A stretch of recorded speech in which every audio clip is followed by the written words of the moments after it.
નમસ્કાર વિદ્યાર્થી મિત્રો, 3 મેના રોજ આપણે નીટ 2026નું પેપર લેવાનું. એકંદરે વાત કરીએ તો દરેક વિષયમાં નીટનું પેપર જે છે એ ખૂબ જ સહેલું હતું. ખાસ કરીને ફિઝિક્સની આપણે વાત કરીએ તો ફિઝિક્સમાં પણ પ્રશ્નો જે છે એ ખૂબ જ સહેલા હતા. પેપર જે છે લેન્ધી પણ ન હતું, એટલે આરામથી જો તમે પ્રેક્ટિસ કરી હોય તો સારામાં સારા માર્ક જે છે એ તમે આમાં આરામથી લાવી શકો છો. તો 2026માં આપણે જે નીટનું ફિઝિક્સનું પેપર લેવાનું એનું આજે સોલ્યુશન જોવાના છીએ. સાથે સાથે એ પણ તમને આઈડિયા આવી જશે કે કઈ રીતે જે છે આપણે જવાબ સિલેક્ટ કરવાનો છે, કેલ્ક્યુલેટર વગર આપણે ગણતરી કઈ રીતે કરવાની છે, એ બધો પણ આપણને આઈડિયા આવી જશે. ચાલો તો શરૂઆત કરીએ. સૌથી પહેલો પ્રશ્ન જે છે કે પાસે વીંટાળેલા 100 આંટાવાળું અને 5 સેન્ટીમીટર ત્રિજ્યાનું એક ગૂંચળું, બરાબર. 100 આંટાવાળું એટલે n બરાબર જે છે એ આપણને 100 આપેલું છે. 5 સેન્ટીમીટર ત્રિજ્યા એટલે 5 × 10⁻² ઘાત મીટરમાં ફેરવશું. કેન્દ્ર પર 3.14 × 10⁻³ ઘાત ટેસ્લા, એટલે ચુંબકીય ક્ષેત્ર આપ્યું છે 3.14 × 10⁻³ ઘાત ટેસ્લા ચુંબકીય ક્ષેત્ર ધરાવે છે. તો ગૂંચળામાંથી પસાર થતો પ્રવાહ અને ગૂંચળાની ચુંબકીય મોમેન્ટ શોધો. ચાલો, પ્રવાહ એટલે I મેળવવાનું છે, મોમેન્ટ એટલે આપણે m મેળવવાનું. ગૂંચળા માટે ચુંબકીય ક્ષેત્રનું સૂત્ર કેન્દ્ર માટે શું થાય? μ0n(I)/2r. બરાબર. મેળવવાનું શું છે? આપણે I મેળવવાનું છે, તો I ને સૂત્રનો કરતા બનાવીએ તો 2br/ શું થશે? μ0 × n થશે. ચાલો કિંમત મૂકીએ આમાં. b જે છે કેટલું આપેલું છે આપણને? 3.14 × 10⁻³ ઘાત. બરાબર. r એટલે ત્રિજ્યા આપણને આપેલી છે 5 × 10⁻² ઘાત.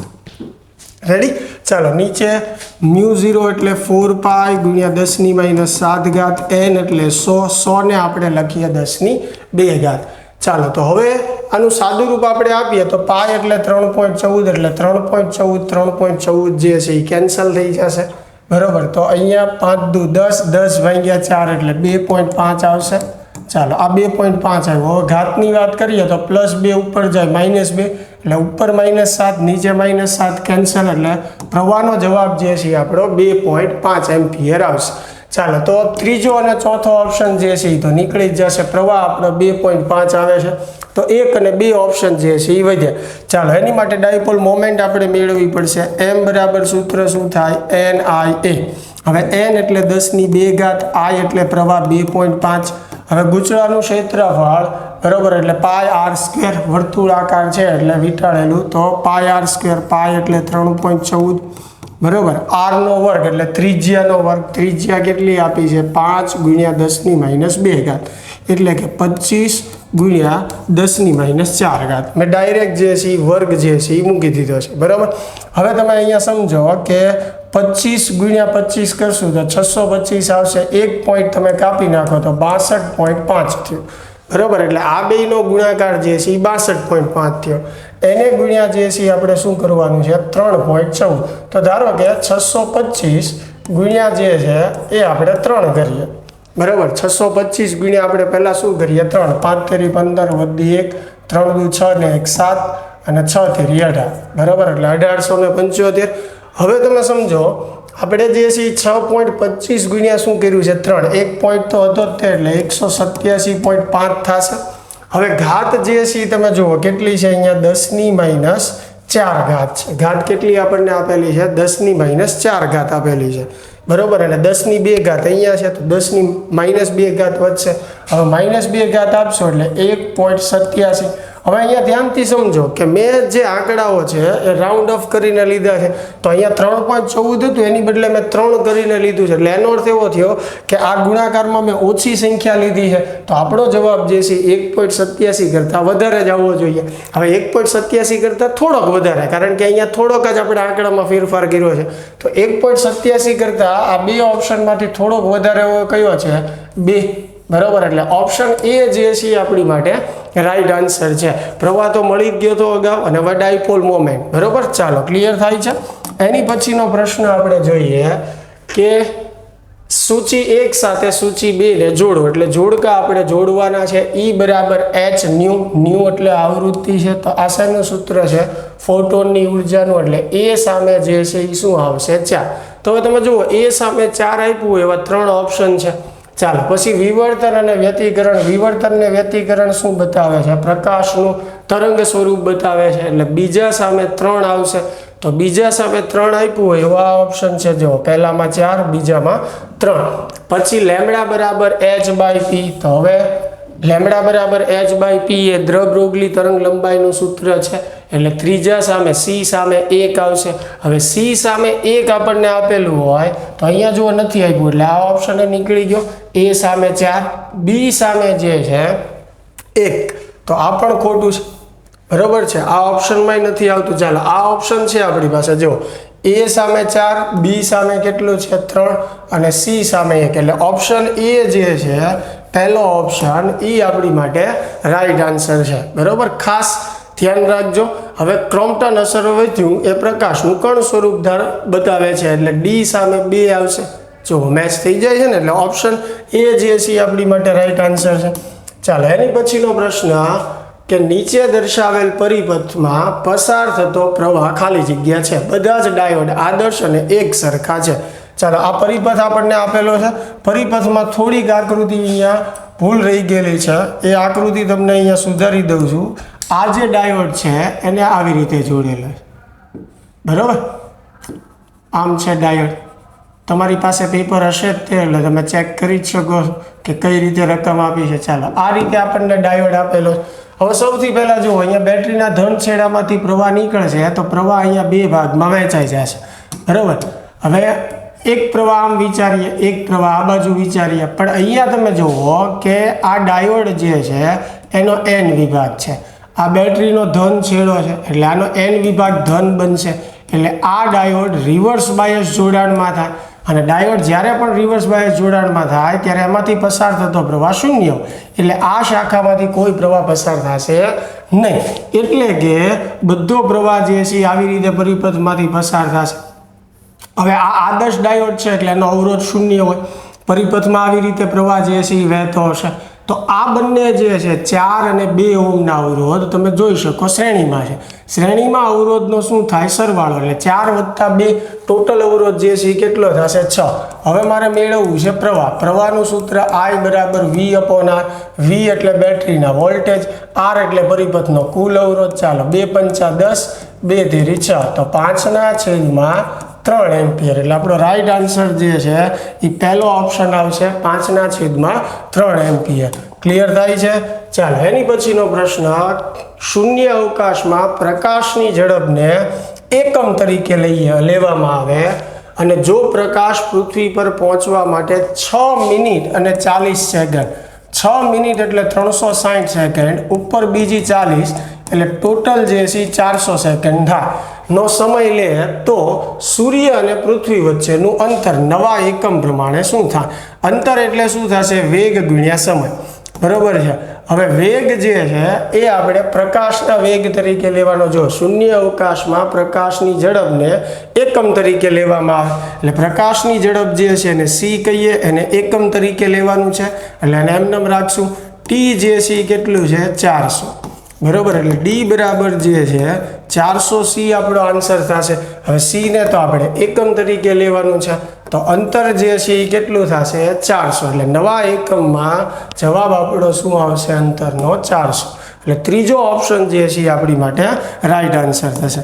ચાલો એની પછીનો પ્રશ્ન જે છે કે નીચે આલેખમાં શિરોલંબ ઉપર તરફ ફેંકેલા દડાનો વેગ v અને સમય t સાથેનો અને પાછા ફરતા વખતના વેગનો ફેરફાર દર્શાવેલો છે.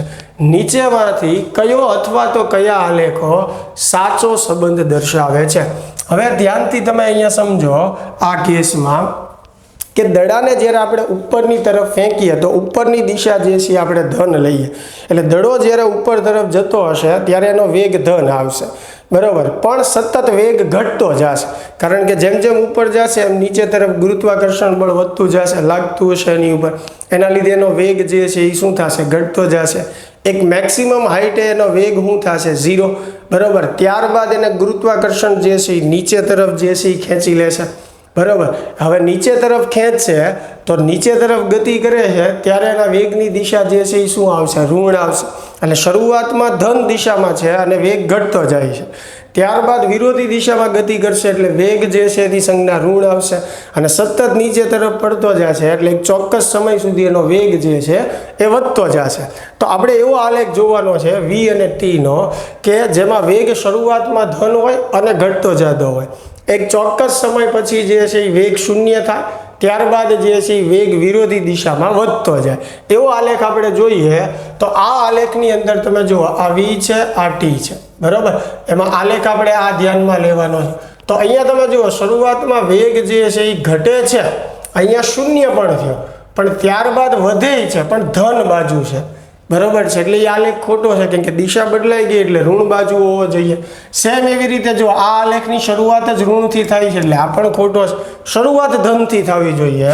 તો આ આલેખમાં જુઓ મેક્સિમમ વેગ છે, ત્યારબાદ વેગ જે છે એ ઘટતો જાય છે, એક ચોક્કસ સમયે શૂન્ય થાય છે, ત્યારબાદ વિરોધી દિશામાં વેગ જે છે એ વધતો જાય છે.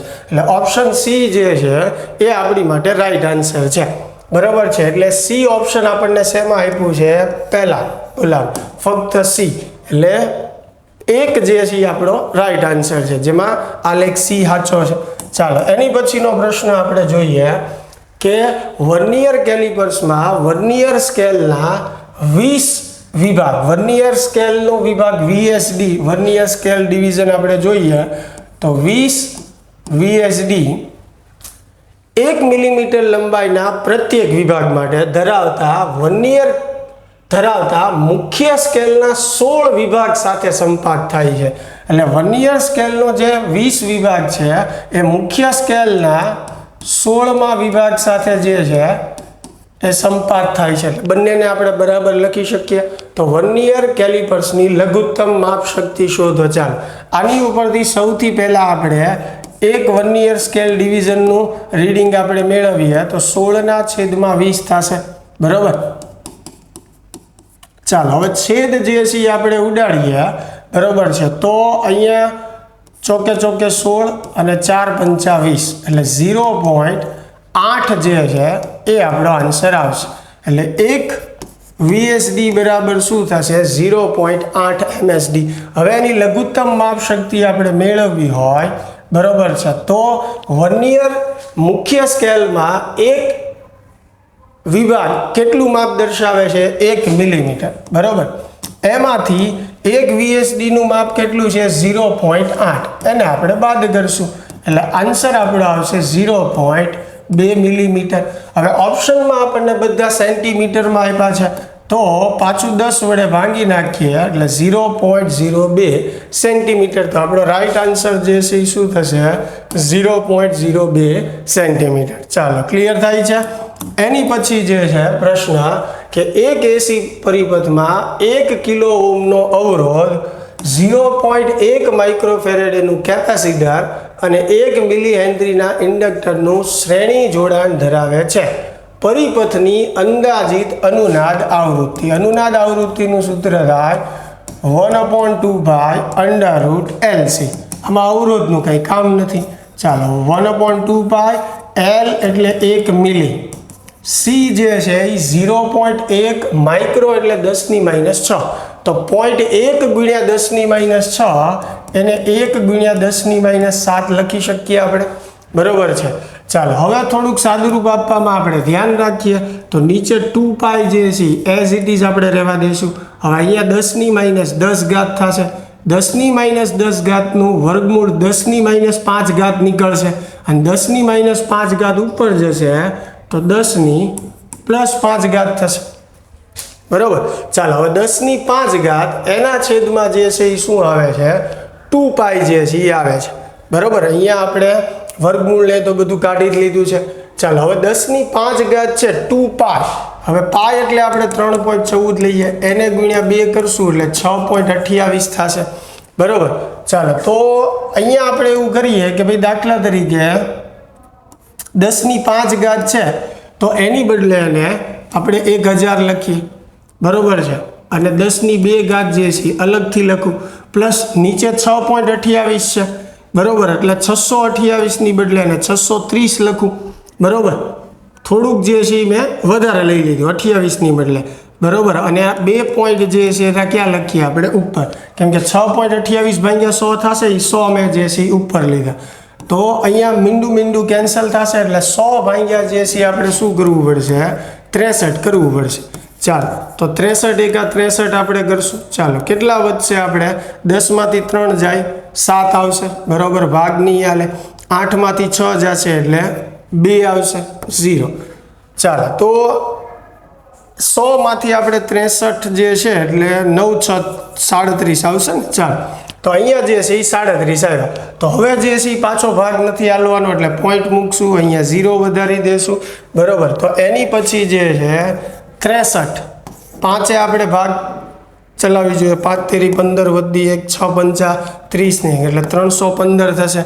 તો 6 હજી ચેક કરી લઈએ. ચાલો, 6 તેરી 18 વધી 1 6 36 ને 378 વધી જશે. તો આપણો ભાગ જે છે ક્યાં આવ્યો, 5 આવ્યો બરાબર. અને 5 કેટલું હતું, 315. 10માંથી 5 જશે તો 5 આવશે, 6માંથી 1 જશે તો 5 આવશે, આ 0 એટલે કેટલા વધ્યા 5. એટલે આપણો જવાબ જે છે 1.5 સમથિંગ આવ્યો બરાબર. હવે 1.5 સમથિંગ છે એટલે આ સમજો 1.5. હવે ઘાતની વાત કરીએ તો આનું સાદુરૂપ તો આપણે આપી દીધું છે. ગુણાકારમાં 10ની ઘાત જે છે એ કેટલી રહી, 4 બરાબર. હવે 10ની 4 ઘાત રહે, એમાંથી 1 ગુણી નાખું તો 15 ગુણ્યા 10ની 3 ઘાત થયું. હવે 10ની 3 ઘાત જે છે ને આપણે શું કહીએ, કિલો કહીએ. તો અહીંયા તમે સમજો કે છેદ જે છે મેં જે 6.28 હતો એની કરતાં જે છે એ શું કરેલું છે, સહેજ વધારે લીધો લે, એટલે થોડોક આપણો જવાબ જે છે એ શું થવો જોઈએ, ઓછો આવવો જોઈએ બરાબર છે. તો જ આપણે જવાબની નજીક જે છે એ પહોંચી શકીએ. ચાલો, તો અહીંયા ખાસ ધ્યાન રાખજો કે આ આપણો આન્સર જે છે 15 પોઈન્ટ સમથિંગ જે છે એ થવો જોઈએ બરાબર. તો 15 પોઈન્ટ સમથિંગ જે છે એ ક્યાં આપણને આપેલું છે, ત્રીજા ઓપ્શનમાં બરાબર. એટલે ત્રીજો ઓપ્શન જે છે એ આપણી માટે રાઈટ આન્સર છે. ચાલો, આગળ વધીએ છીએ. હવે એની પછીનો પ્રશ્ન જે છે કે વિદ્યુત પ્રવાહની ચુંબકીય એ તો કોન્સેપ્ટનું નામ છે. નીચે દર્શાવેલી આકૃતિ સ્થિર પ્રવાહ આધારિત એ ત્રિજ્યાનો વર્તુળાકાર આડછેદ ધરાવતો લાંબો સુરેખ નક્કર તાર દર્શાવે છે. પ્રવાહ I તેના આડછેદના ક્ષેત્રફળ પર નિયમિત રીતે વિતરિત જે છે એ થયેલો છે. ચુંબકીય ક્ષેત્ર B અને વાહકની અક્ષથી અંતર R સાથેનો આલેખ. તો તારની અંદર ચુંબકીય ક્ષેત્ર R ના સમપ્રમાણમાં હોય અને તારની બહાર જે છે એ અંતરના વ્યસ્ત સંબંધમાં હોય બરાબર છે. એટલે ખાસ આપણે તાર માટે ચુંબકીય ક્ષેત્રના સૂત્રની વાત કરીએ તો અંદરની બાજુ R ના સમપ્રમાણમાં હોય છે અને બહારની તરફ જે છે R ના વ્યસ્ત પ્રમાણમાં. એટલે એક્ઝેક્ટ આપણે અક્ષ ઉપર હોઈએ ત્યારે કેવું હોય, 0. હવે જેમ R વધશે એમ ચુંબકીય ક્ષેત્ર વધતું જશે. ક્યાં સુધી વધશે તો કે સપાટી સુધી, એટલે R બરાબર A સુધી. હવે સપાટીથી તમે આગળ વધો તો 1/R અનુસાર જે છે એ ઘટતું છે બરાબર. એટલે ઓપ્શન જે છે પહેલો જ આપણો સાચો છે એ પ્રમાણે ચેક કરીએ. આમાં જુઓ અચળ બતાવેલું છે, આમાં પણ અચળ છે. આમાં આલેખ એ પ્રકારનો છે પણ અહીંયા 1/R² આપેલું છે, કારણ કે 1/R આવે. એટલે ઓપ્શન એ જે છે એ આપણી માટે સાચો. એટલે કયો આલેખ જે છે એ સાચો છે, પહેલો. તો પહેલો આલેખ જે છે પહેલા જ ઓપ્શનમાં જે છે આપણને આપેલો છે, એટલે આપણો આન્સર 1 આવશે. ચાલો, ક્લિયર થાય છે.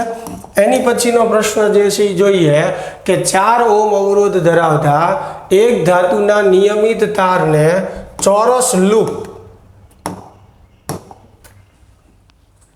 બનાવવા માટે વાળવામાં આવે છે. ચાલો, એક 4 ઓહ્મ જે છે એમાંથી એક ચોરસ લૂપ બનાવીએ એટલે 4 સરખા ભાગ પડે એટલે ચારેય ભાગનો અવરોધ 1 ઓહ્મ થશે. આ લૂપને આપણે નામ આપી દઈએ ABCD બરાબર. 2 ઓહ્મના અવરોધને બિંદુઓ B અને D વચ્ચે જોડવામાં આવે. B અને D વચ્ચે એક 2 ઓહ્મનો અવરોધ જે છે એ જોડવામાં આવે છે. A અને C વચ્ચે 2 વોલ્ટની બેટરી જોડવામાં આવે. ચાલો, A અને C વચ્ચે 2 વોલ્ટની આપણે બેટરી જોડી છે. તો પરિપથના પ્રવાહનું મૂલ્ય જે છે એ મેળવો. આ આકૃતિ ધ્યાનમાં લેવાની નથી, અહીંયા મેં આકૃતિ દોરી છે. તો હવે સૌ પ્રથમ તમે સમજો આ વિસ્ટન બ્રિજ સંતુલિત અવસ્થામાં થઈ ગયું, આ બંનેનો ગુણોત્તર સરખો આવશે, આ બંનેનો, એટલે આમાંથી કોઈ પ્રવાહ પસાર નહીં થાય, બરોબર છે. તો આ બંને જે છે હવે કયા જોડાણમાં થશે? શ્રેણી જોડાણમાં થશે, બરોબર. શ્રેણી જોડાણમાં સરવાળો થાય 1 + 1 એટલે 2. સેમ એવી રીતે આ બે શ્રેણી જોડાણમાં થશે એટલે આનો સરવાળો પણ 2 થશે. હવે આ 2 ઓહ્મ અને અહીંયા 2 ઓહ્મ જે આવ્યા એ સમાંતરમાં થશે એટલે એ બંને જે છે એનો સમતુલ્ય કેટલો આવશે? 1 ઓહ્મ, બરોબર. આ 2 છે, આ 2 છે એટલે સીધું અડધું થઈ જશે એટલે 1 ઓહ્મ આવશે. હવે પ્રવાહ મારે જોતો હોય તો V/R, V જે છે એ કેટલું છે? 2. પછી પરિણામી અવરોધ કેટલો આવ્યો? 1. તો જવાબ આપણો શું થશે? 2 એમ્પિયર. ચાલો 2 એમ્પિયર આપણને ક્યાં આપેલું છે? પહેલા ઓપ્શનમાં. એટલે પહેલો ઓપ્શન જે છે એ આપણી માટે રાઈટ આન્સર થશે. ચાલો એની પછીનો પ્રશ્ન જે છે 10મો કે એક અજ્ઞાત ન્યુક્લિયસની ન્યુક્લિયર ઘનતા 2.29 × 10⁻17 kg/m³ છે અને દળ 19.926 × 10⁻27 છે, તો તેનો દળાંક ખાલી જગ્યાની આસપાસ હશે. ચાલો ઘનતાનું સૂત્ર શું થાય? દળના છેદમાં કદ, અને કદનું સૂત્ર શું થાય? 4/3 πr3. હવે 3 ને આપણે ઉપર લઈ જઈએ, બરોબર છે. અહીંયા નીચે 4π. હવે r નું એક આપણી પાસે સૂત્ર છે, r = r0a⁻1/3. તો અહીંયા મૂકીએ એટલે r0 નો ઘન થશે, બરોબર, અને a જે છે એનો ઘન થશે એટલે એની ઉપર 1/3 ઘાત છે એ કેન્સલ થઈ જશે એટલે r નું સૂત્ર મૂક્યું મેં આ, અને એનો ઘન થશે. અહીંયા ક્લિયર થાય છે. મારે જોઈએ છીએ a, તો a ને સૂત્રનો કરતા બનાવું તો ઉપર 3m as it is, row નીચે આવશે એટલે 4π r0 ઘન ઇન્ટુ શું થશે? રો થશે, બરોબર. એ ઉપર જશે, રો નીચે. ચાલો ફટાફટ કિંમત આપણે મૂકી દઈએ તો દળ જે છે એ કેટલું આપ્યું છે? 19.92 એટલે એને 20 જ લઈ લઉં તો 20 × 10⁻27, બરોબર છે. પછી નીચે 4π એટલે 3.14 r0 નો ઘન. r0 કેટલું લેવાનું કીધું છે આપણને? 1.2. હવે 1.2 નો તમે ઘન કરશો એટલે 1.8 આજુબાજુ આવશે અરાઉન્ડ, એટલે હું સીધો એનો ઘન 1.8 આજુબાજુ લઈ લઉં છું. 10ની ઘાત કેટલી થઈ જશે? 45 માઇનસ ઘન કરશો એટલે હવે રો જે છે એ શું છે? ઘનતા 2.29 છે એટલે આને આપણે 2.30 લઈને ચાલીએ ગુણ્યા 10⁻17, બરોબર. થોડુંક આપણને પોઈન્ટમાં રાઉન્ડ ઓફ કરવામાં આસાની રહે એ માટે થઈને આપણે આ રીતે સાદું રૂપ આપીએ. ચાલો સૌ પ્રથમ આને નિયર અબાઉટ ગણીને આપણે કેન્સલ કરી નાખીએ. અહીંયા જે છે 4 × 5 = 20 એટલે ઉપર જે છે એ 5 વધશે, બરોબર. ઘનતા જે છે એ તો આપણે 2.30 જે છે એ લખી જ છે.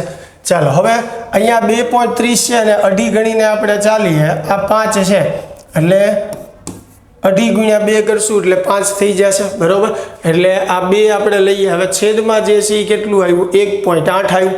ચાલો તો 1.8 સાદું રૂપ આવી રીતે થયું, 2/1.8 એટલે એને 20/18 જે છે આપણે લખી શકીએ. ચાલો 20/18 લખીએ તો 18 × 18, બરોબર. 2 વધશે, પાછો ભાગ એટલે 1.1 એવી રીતે આન્સર જે છે આવ્યા કરશે, બરોબર છે. ચાલો હવે ઘાતની આપણે વાત કરીએ તો ઉપર જે છે કેટલી ઘાત છે? -27 ઘાત છે, બરોબર. હવે -45 ઉપર જાય તો +45 ઘાત થઈ જશે અને +17 ઉપર જાય તો -17. તો 27 ને 17 જે છે કેટલા થશે? જો 14 + 1 44, બરોબર. એટલે આ 44 થયું એટલે 10ની 1 ઘાત વધી. હવે ગુણ્યા 10ની 1 ઘાત એટલે 11 થયું. પણ આ આપણો પરફેક્ટ જવાબ નથી, બરોબર. કારણ કે અહીંયા જે છે તમે જુઓ આપણે 19 પોઈન્ટ સમથિંગ હતું એને આપણે 20 કર્યું હતું, અહીંયા રાઉન્ડ ઓફ કર્યું હતું, પણ એટલો ક્લિયર વાત થઈ ગઈ કે આપણો જવાબ જે છે 11ની આજુબાજુ છે. તો ઓપ્શનમાં તમે જુઓ 11ની આજુબાજુનો જવાબ હોય નજીકનો એવો કયો છે? ઓપ્શન 1 12. એટલે એ બરાબર જવાબ જે છે શું આવશે? આપણો 12 આવશે. એટલે પહેલો ઓપ્શન જે છે આપણી માટે રાઈટ આન્સર છે. ચાલો ક્લિયર થાય છે. એની પછીનો પ્રશ્ન આપણે જોઈએ કે 8 સેન્ટીમીટર અને 3 સેન્ટીમીટર બાજુઓ ધરાવતા લંબચોરસ તારનું એક ગૂંચળું 0.3 ટેસ્લાના ચુંબકીય ક્ષેત્રમાંથી બહાર લાવવામાં આવે છે. જો લૂપનો વેગ 2 સેન્ટીમીટર પ્રતિ સેકન્ડ હોય તો તેની નાની બાજુને લંબ દિશામાં હોય ત્યારે ઉદ્ભવતું EMF. આ નાની બાજુ થઈ, નાની બાજુની લંબાઈ એટલે 3 સેન્ટીમીટર થઈ. ચાલો તો ગતિકીય EMF નું સૂત્ર છે E બરાબર શું થશે? BVL થશે. ચાલો બી જે છે કેટલું છે? 0.3 છે એટલે એને 3/10 લખી નાખીએ. વી જે છે કેટલું છે? 2 સેન્ટીમીટર એટલે 2 × 10⁻². પછી એલ એટલે લંબાઈ, નાની બાજુની લંબાઈ 3 × 10⁻². મીટરમાં તો ફેરવવું પડશે ને આપણે. ચાલો છેદ ઉડતા હોય તો ઉડાડીએ. અહીંયા 2 પંચા જે છે 10. બરાબર. ચાલો આમ તો જરૂર નથી છેદ ઉડાડવાની, કેમ કે છેદમાં 10 આવે એ વધારે સારું. તો અહીંયા 2 હતું, આ 10 હતું. 3 દુ 6, બરાબર. 6 તેરી 18, 18 / 10 એટલે 1.8. એને ગુણ્યા 10⁻4. તો 1.8 × 10⁻4. જો શેમાં આપેલું છે તો કે પહેલો જ ઓપ્શન છે 1.8 × 10⁻4. એટલે પહેલો ઓપ્શન જે છે આપણી માટે રાઈટ આન્સર થશે. ચાલો એની પછીનો પ્રશ્ન કે 100 ઓહ્મ અવરોધ ધરાવતું ગેલ્વેનોમીટર 1 મિલી પ્રવાહ માપવા માટે પૂર્ણ સ્કેલ આવર્તન આપે છે. એટલે આ ગેલ્વેનોમીટરની પ્રવાહ ક્ષમતા આપેલી છે, આ ગેલ્વેનોમીટરનો અવરોધ આપેલો છે. તો તેનું 0 થી 10 એમ્પિયર રેન્જના એ મીટરમાં રૂપાંતર કરવું હોય તો જરૂરી શન્ટ મેળવો. એકદમ ઇઝી પ્રશ્ન. આ પ્રવાહનું માપન આપણને આ આપ્યું છે. શન્ટનું સૂત્ર જે છે એ શું થાય? GIG/I - IG, જ્યાં કેપિટલ G એટલે ગેલ્વેનોમીટરનો અવરોધ જે આપણને 100 આપેલો છે. IG એટલે 1 મિલી એટલે 0.001. બરાબર. નીચે I જે છે એ 10, પછી IG જે છે એ 0.001. હવે 10 માંથી આ નાની એવી કિંમત બાદ કરશો તો કોઈ ફેર નહીં પડે, એટલે આપણે એને સીધું 10 જ લઈ લેશું. હવે 100 × 0. કરશું એટલે 0.1 આવશે. છેદમાં 10 જે છે એમને હવે 0.1 / 10 કરો 0.01 ઓહ્મ આવશે. ચાલો 0.01 ઓહ્મ ક્યાં આપેલું છે? પહેલા જ ઓપ્શનમાં. એટલે પહેલો ઓપ્શન જે છે આપણી માટે રાઈટ આન્સર છે. એકદમ ઇઝી છે. ઉતાવળમાં મેં કદાચ કંઈ સાદું રૂપમાં ભૂલ કરી હોય તો ધ્યાનથી જોવાનું. મૂળ સૂત્ર આ છે, આમાં કિંમત જ મૂકવાની છે. આ તમે અવગણી શકો છો કારણ કે આની સાપેક્ષે નાની કિંમત છે, સીધો આન્સર આવી જશે. બરોબર. આમાં કોઈ વસ્તુ ટફ નથી. ચાલો એની પછીનો પ્રશ્ન જે છે કે યંગના 2 સ્લિટના પ્રયોગમાં લેમ્બડા તરંગ લંબાઈવાળા એક રંગી પ્રકાશ વડે પડદા પરના બિંદુએ જ્યાં પથ તફાવત લેમ્બડા હોય ત્યાં પ્રકાશની તીવ્રતા કે છે. તો પડદા પરનું બિંદુ કે જ્યાં પથ તફાવત λ/3 હોય ત્યાં પ્રકાશની તીવ્રતા ખાલી જગ્યા થશે. તો K/4 આન્સર આવશે. ચેપ્ટર 10 જે છે આપણે ટેક્સ્ટ બુકનો એના સ્વાધ્યાયમાંથી બેઠો પ્રશ્ન જે છે એ મૂકી દીધો છે. હવે તરંગ પથ તફાવત આપણને આપેલો છે, એની ઉપરથી મારે કળા તફાવત જોતો હોય તો કળા તફાવતનું સૂત્ર શું થાય? 2π એને ગુણ્યા પથ તફાવત. બરાબર. એટલે આને K કહેવાય. K ગુણ્યા પથ તફાવત. બરાબર. તો K એટલે 2π અને એને ગુણ્યા જે છે પથ તફાવત આવે. તો φ1 બરાબર જે છે એ શું થશે? 2π. તીવ્રતાનું સૂત્ર આપણી પાસે છે I બરાબર I0 cos સ્ક્વેર φ/2. અહીંયા φ1 લખશું. ચાલો I1 બરાબર I0 cos સ્ક્વેર φ1 એટલે 2π/2.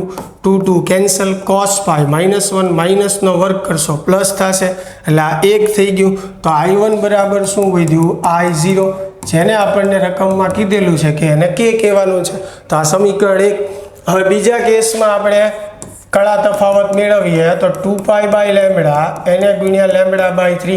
બીજા કેસમાં પદ તફાવત λ/3 છે. Lambda cancel. તો કળા તફાવત મળશે આપણને 2π/3 રેડિયન. ચાલો હવે બીજા કેસમાં આપણે તીવ્રતા જોતી હોય તો cos સ્ક્વેર φ/2. φ એટલે 2π/3 એના છેદમાં 2. 2 કેન્સલ. π/3 એટલે 60. cos 60 ની કિંમત જે છે એ શું થાય? 1/2 થાય. cos 60 ની કિંમત 1/2 નો વર્ગ એટલે 1/4.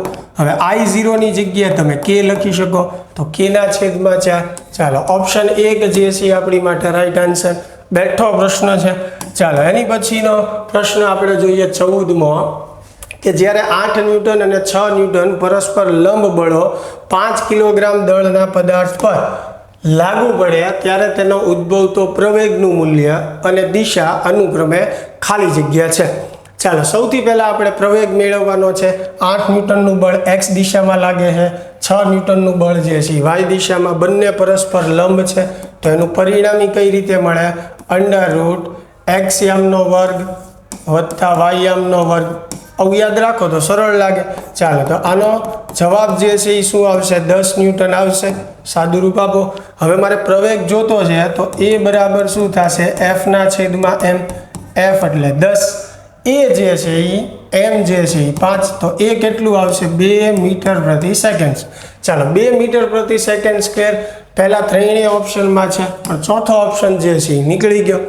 હવે એની પછીની વાત આપણે કરીએ તો દિશા, બરોબર. તો સમાંતર બાજુ ચતુષ્કોણની રીતનો ઉપયોગ કરી શકો છો. બાકી ડાયરેક્ટ tan થીટા જે છે એટલે શું થશે? y યામના છેદમાં x યામ. y દિશામાં 6, x દિશામાં જે છે એ શું આવશે? 8, બરાબર.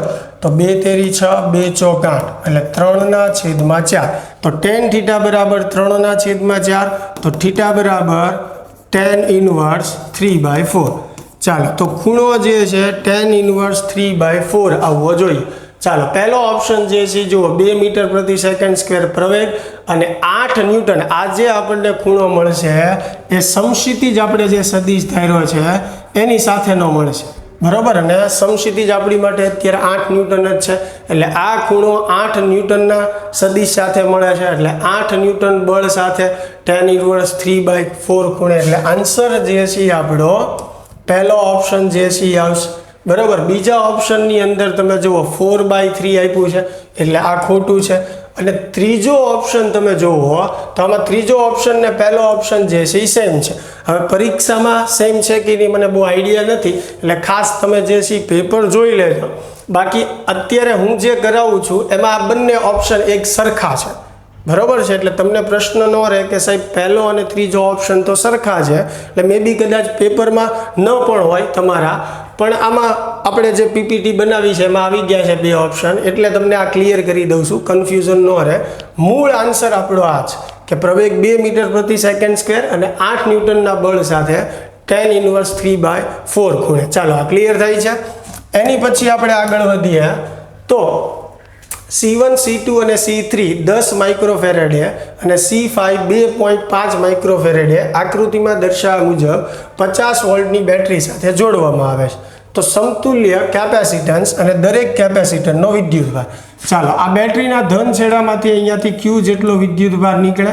આ વિદ્યુતભાર અહીંયા આવશે એટલે વિદ્યુતભાર 2 ભાગમાં વહેંચાઈ જશે, એટલે આ 2 શાખા સમાંતરમાં થાય.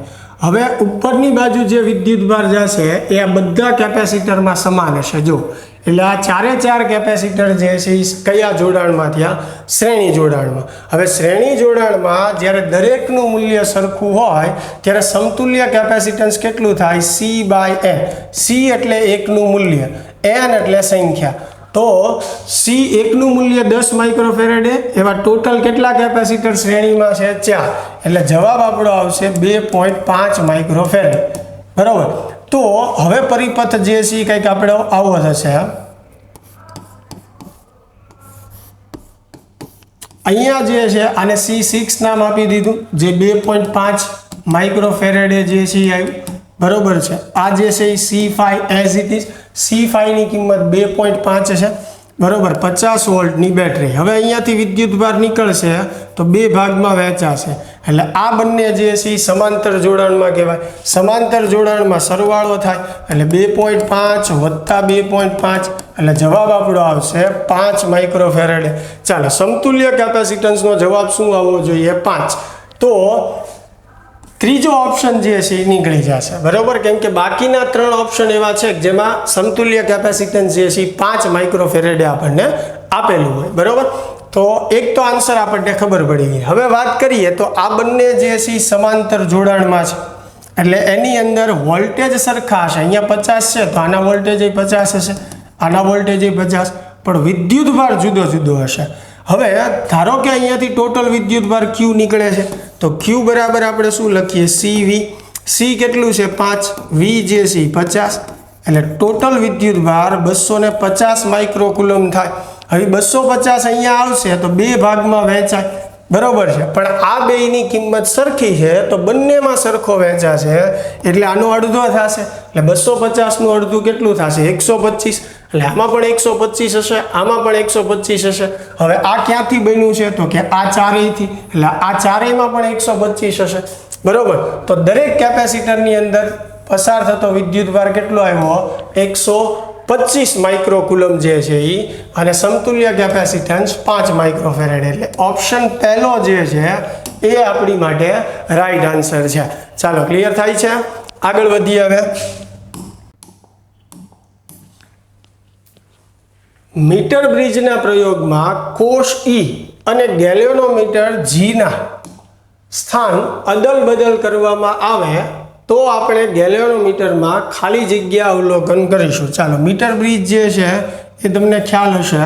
મીટર બ્રિજની અંદર જે આપણે બે ગેપ હોય છે,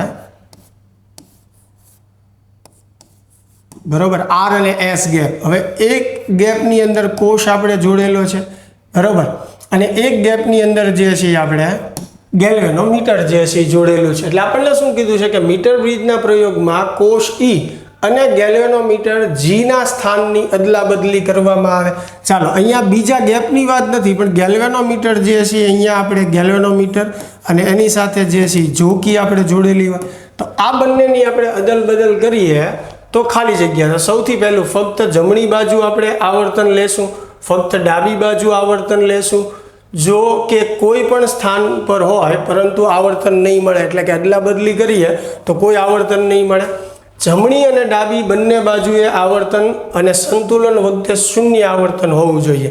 ચાલો, હવે ચારેય ઓપ્શનમાં તમે સમજો, કોષની અદલા બદલી જ્યારે આપણે કરશું, બરોબર છે, તો બંને બાજુ મીટર બ્રિજનો પ્રેક્ટિકલ તમે વાંચ્યો હોય, જોયો હોય તો ખ્યાલ હોય કે રીડિંગ લેવા માટે આપણે બંને છેડે A અને C છેડે વારાફરતી જે છે જોકીને સ્પર્શ કરાવીએ, અને બે વખતે ગેલ્વેનોમીટર ક્યાં આવર્તન દર્શાવે? વિરોધી દિશામાં. બરોબર છે, અને જ્યારે એ સંતુલિત થાય ત્યારે ગેલ્વેનોમીટરનું આવર્તન શું હોવું જોઈએ? શૂન્ય. એટલે એ અદલા બદલી કરીએ તો પણ આપણે જમણી અને ડાબી બાજુ બંને બાજુ આવર્તન લેવું પડશે, અને સંતુલન વખતે શૂન્ય પણ હોવું જોઈએ.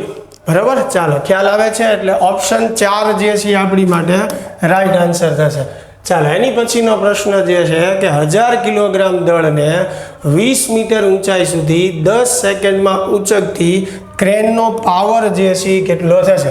ચાલો, પાવરનું સૂત્ર જે છે કાર્યના છેદમાં સમય, h ઊંચાઈ સુધી કરવું પડતું કાર્ય એટલે mgh, એના છેદમાં સમય. હવે m એટલે દળ, 1000 એટલે 10⁻3, g ને આપણે 10 લઈ લઈએ છીએ સરળતા રહે, એટલે h જે છે એ 20 મીટરની ઊંચાઈ છે, છેદમાં સમય 10 સેકન્ડ આપ્યું છે. ચાલો, 10 કેન્સલ થશે, એટલે જવાબ આપણો આવશે 20 × 10⁻³ વોટ. 10⁻³ ને આપણે કિલો લખી શકીએ, એટલે 20 કિલોવોટ. પણ અહીંયા જી મેં ડાયરેક્ટ 10 લીધું હતું, એટલે કે વધારે લીધું હતું, એટલે આપણો આન્સર થોડોક વધારે આવશે. તો આપણો રાઈટ આન્સર જે છે 20 કિલોવોટ કરતાં થોડોક ઓછો હોય. તો 20 કિલોવોટ કરતાં થોડોક ઓછો હોય એવો ઓપ્શન છે 4, 19.6 કિલોવોટ. આ બે ઓપ્શનમાં ભૂલ થવાની શક્યતા છે, પણ એકમ ખાસ જોવાનું. અહીંયા વોટ છે, અહીંયા કિલોવોટ છે. આપણો આ જવાબ કિલોવોટમાં છે, એટલે ચોથો ઓપ્શન આપણી માટે રાઈટ આન્સર થશે. ચાલો, એની પછીનો પ્રશ્ન જે છે, જોડકા આપણે જોડવાના છે, બરોબર. ચાલો, તો એ જોઈ લઈએ. સૌથી પહેલું યંગનો સ્થિતિસ્થાપકતાંક. તો યંગના સ્થિતિસ્થાપકતાંકનું સૂત્ર શું છે? FL/A delta L. ચાલો, તો એ સામે 2 આપેલું હોય એવું આની અંદર નથી આપ્યું, આ નથી, આ નહીં આવે, આ પણ નહીં. તો એક જ ઓપ્શન વધ્યો હોય, જાજુ વિચારવાની જરૂર નથી. એક જ ઓપ્શન એવો છે કે જેમાં એની સામે 2 આપેલું છે. ચાલો, દબનીયતા છે, કદનો સ્થિતિસ્થાપકતાંક. ચાલો, દબનીયતાની વાત કરીએ તો એનું સૂત્ર શું થશે? 1/Δp × Δv × V. એટલે બીજા સામે 3 આવશે, જોઈ લો. કદ સ્થિતિસ્થાપકતાંક છે તો એની સામે 4 આવશે. પોઈઝનનો ગુણોત્તર તો ΔD/D છેદમાં ΔL/L. એટલે ચોથો ઓપ્શન જે છે આપણી માટે રાઈટ આન્સર થશે. ચાલો, ક્લિયર થાય છે? એની પછીનો પ્રશ્ન આપણે જોઈએ કે અંતર્ગોળ લેન્સમાં વસ્તુમાંથી લેન્સની મુખ્ય અક્ષને સમાંતર ઉદ્ભવતા પ્રકાશના કિરણો વક્રીભવન બાદ. હવે ધ્યાનથી સમજો, અંતર્ગોળની વાત છે. અંતર્ગોળ લેન્સની સામે જ્યારે આપણે વસ્તુ મૂકી હોય અને વસ્તુમાંથી કિરણો જે છે એ સમાંતર આવતા હોય, તો આ સમાંતર કિરણો જે છે આવી રીતે વક્રીભવન પામીને જતા હોય, એટલે પ્રતિબિંબ સમજવા માટે આપણે શું કરીએ, એટલે પાછળની બાજુ જે છે અપકેન્દ્રિત કરીએ, બરાબર. એટલે જ પ્રતિબિંબ આપણને આભાસીને ચત્તું મળે. તો આ કિરણો આમાં આપણે પાછળ ખેંચવા પડે, જેને આપણે અપકેન્દ્રિત કર્યા એવું બોલીએ. તો આવું કંઈક થવું જોઈએ. સૌથી પહેલું જુઓ, મુખ્ય અક્ષને સમાંતર નિર્ગમન પામે છે. ચાલો, બહાર નીકળતી વખતે મુખ્ય અક્ષને સમાંતર હોય નહીં, ખોટું છે. ચાલો, પ્રથમ મુખ્ય કેન્દ્રમાંથી અપકેન્દ્રિત થાય છે. આ એનું મુખ્ય કેન્દ્ર છે અને ત્યાં જ આપણે અપકેન્દ્રિત કર્યા છે, બરોબર. એટલે ઓપ્શન બીજો જે છે એ આપણી માટે સાચો ઓપ્શન છે. બાકીના ઓપ્શન પણ તમે વાંચશો એટલે ખ્યાલ આવી જશે. જે આને રિલેટેડ જે સાચું છે એવો બીજો જ ઓપ્શન છે, બરાબર. ત્રીજો અને ચોથો નહીં આવે. ચાલો, એની પછીનો પ્રશ્ન જે છે એ જોઈએ આપણે કે L લંબાઈ અને M રેખીય દળ ઘનતા ધરાવતા પાતળા તારને C કેન્દ્ર ધરાવતા વર્તુળાકાર વલયમાં વાળવામાં આવે છે. ચાલો, એક તાર આપણને આપેલો છે જેની લંબાઈ L છે, એમાંથી આપણે એક વર્તુળ બનાવીએ જેની ત્રિજ્યા આપણે R કહી દઈએ, બરાબર. તો તારની લંબાઈ L બરાબર વર્તુળની લંબાઈ એટલે વર્તુળનો પરિઘ, તો R બરાબર શું થશે, L/2π. આ વર્તુળની ત્રિજ્યા થશે. વલયની YY અક્ષને અનુલક્ષીને જડત્વની ચાક માત્ર. ચાલો, આ વલય રિંગ છે, આ એની શિરોલંબ કેન્દ્રમાંથી અને વ્યાસને અનુલક્ષીને પસાર થતી અક્ષ YY પ્રાઇમ, એટલે અહીંયા આપણને કીધું છે આ અક્ષની જડત્વની ચાક માત્રા શું કરવાનું છે, મારે મેળવવાની છે, બરોબર છે. તો સૌથી પહેલી જે છે આપણે કેન્દ્રમાંથી પસાર થતી અક્ષની જડત્વની ચાક માત્રા લખીએ, બરોબર. અને આ જે અક્ષ છે એ વલયના વ્યાસ ઉપર છે, એટલે વ્યાસને અનુલક્ષીને એની જડત્વની ચાક માત્રા શું થાય, mr²/2 થશે. આ અક્ષ કેન્દ્રમાંથી પસાર થાય છે એની માટે. હવે મારે આ સમાંતર અક્ષ જે છે એની માટે જડત્વની ચાક માત્રા મેળવવાની છે. તો સમાંતર અક્ષનો પ્રમેય વાપરીએ, IC + md². હવે IC એટલે શું થશે, 1/m r² પ્લસ m જે છે એમનું ટોટલ દળ એનું, d એટલે બંને અક્ષ વચ્ચેનું અંતર જે ત્રિજ્યા જેટલું થશે. ચાલો, બે લસા તમે લઈ લ્યો, તો બે લસા લેશું, બે અહીંયા ગુણાશે એટલે 3m r² એના છેદમાં 2 લ્યો. આ આપણો જવાબ થઈ ગયો. પણ હવે m જે છે એ શું બતાવે છે, દળ. તો અહીંયા જુઓ, એકમ લંબાઈ દીઠ રેખીય દળ ઘનતા સ્મોલ m, એટલે એકમ લંબાઈ દીઠ દળ થયું. મારે ટોટલ દળ જોતું હોય તો લંબાઈ વડે એને ગુણી નાખવું પડે, એટલે કેપિટલ M એટલે સ્મોલ m ગુણ્યા L, આ ટોટલ દળ થશે. હવે R કેટલું છે, L/2π, એટલે એનો વર્ગ કરવો પડશે અહીંયા, એટલે વર્ગ કરી નાખીએ. ચાલો, તો સાદુરૂપ આપણે આપીએ તો 3m L નો ઘન, સોરી સ્મોલ m આવશે ને, 3 સ્મોલ m L નો ઘન છેદમાં 8π². ચાલો, આવો ઓપ્શન ક્યાં છે, 3m L³ 8π². પહેલો જ ઓપ્શન આપેલો છે. ચાલો, તો પહેલો ઓપ્શન જે છે આપણી માટે રાઈટ આન્સર થશે. ક્લિયર થાય છે. એની પછીનો પ્રશ્ન છે કે 5.580 કિલોગ્રામ દળના ધાતુના સમઘન. ચાલો, ધાતુના સમઘનનું દળ આપ્યું છે 5.580 કિલોગ્રામ. ધાતુના સમઘનની પ્રત્યેક બાજુને 9.0 સેન્ટીમીટર માપવામાં આવે છે. ચાલો, પ્રત્યેક બાજુની લંબાઈ 9.0 સેન્ટીમીટર આપવામાં આવી છે. સાર્થક અંકોને ધ્યાનમાં લઈને સમઘનના દ્રવ્યની ઘનતા, ચાલો એના દ્રવ્યની ઘનતા x × 10³ kg/m³ છે તરીકે રજૂ કરવામાં આવે છે. તો x નું મૂલ્ય કેટલું, એટલે આ x ગોતવાનો છે. ચાલો, ઘનતાનું સૂત્ર થાય દળના છેદમાં કદ. હવે સમઘન માટે કદનું સૂત્ર થશે લંબાઈનો ઘન. ઘનતા જે છે કેટલી આપી છે, x × 10³ દળ જે છે કેટલું આવ્યું છે 5.58 બરાબર, એના છેદમાં લંબાઈનો ઘન. લંબાઈ જે છે કેટલી છે 9 છે. હવે એનો ઘન કરો એટલે 9 × 9 × 9 એટલે 81 × 9 કરીએ તો 729 થશે, બરાબર. તો છેદમાં જે છે એ કેટલું આવશે? 729. પછી સેન્ટીમીટરને મીટરમાં ફેરવીએ તો 10⁻², પાછો નીચે ઘન કરવાનો એટલે 10⁻6 જે છે એ થશે. હવે આનું સાદુરૂપ આપવા માટે આ 5580, બરાબર. હવે ધ્યાનથી સમજો કે આ 3 પોઈન્ટ મેં કાપ્યા એટલે નીચે 10⁻³ લખીએ, ઉપર 10⁻6, નીચે 10⁻6 એઝ ઇટ ઇઝ, બરાબર. તો 5580 ભાગ્યા આપણે શું કરવાનું છે? 729 કરવાનું છે. હવે 5580 ભાગ્યા આપણે શું કરવાનું? 729 કરવાનું છે. હવે આ ભાગાકાર તમે કરશો, બરાબર છે, એટલે આપણો આન્સર જે છે, સૌથી પહેલી વસ્તુ તો અહીંયા ઘાત ખાસ ધ્યાન રાખજો કે આ 3 પોઈન્ટ કાપીને મેં નીચે 10⁻3 લખી છે, અને છેલ્લે ઘાત જે છે ત્યાં આપણે સરખું કરી નાખશું, કેમ કે -3 -6 એટલે -3 વધશે, એ -3 ઉપર જશે એટલે +3 થશે ને, એટલે છેલ્લે જે છે આપણે વ્યવસ્થિત જે છે ગોઠવી નાખશું. હવે આ બાજુ 10⁻3 તો છે જ તે મારે ગોતવાનું x છે, એટલે ભૂલી ન જતા. ચાલો 5580 ભાગ્યા આપણે 729 કરવાનું છે. તો 7 જે છે આપણે ભાગ ચલાવીએ, 729 × 7, 9 સત્તુ જે છે 63 વધી 6, 7 દુ 14, 14 ને 6 20 વધી 2 49, 50 51, એટલે 5103 થશે. ચાલો 5103, 10માંથી 3 જે જશે એટલે 7 આવશે, 7માંથી 0 જશે એટલે 7, 5માંથી 1 જાય 4, આ 0, બરાબર. એટલે 7 જે છે એનાથી ભાગ આવશે.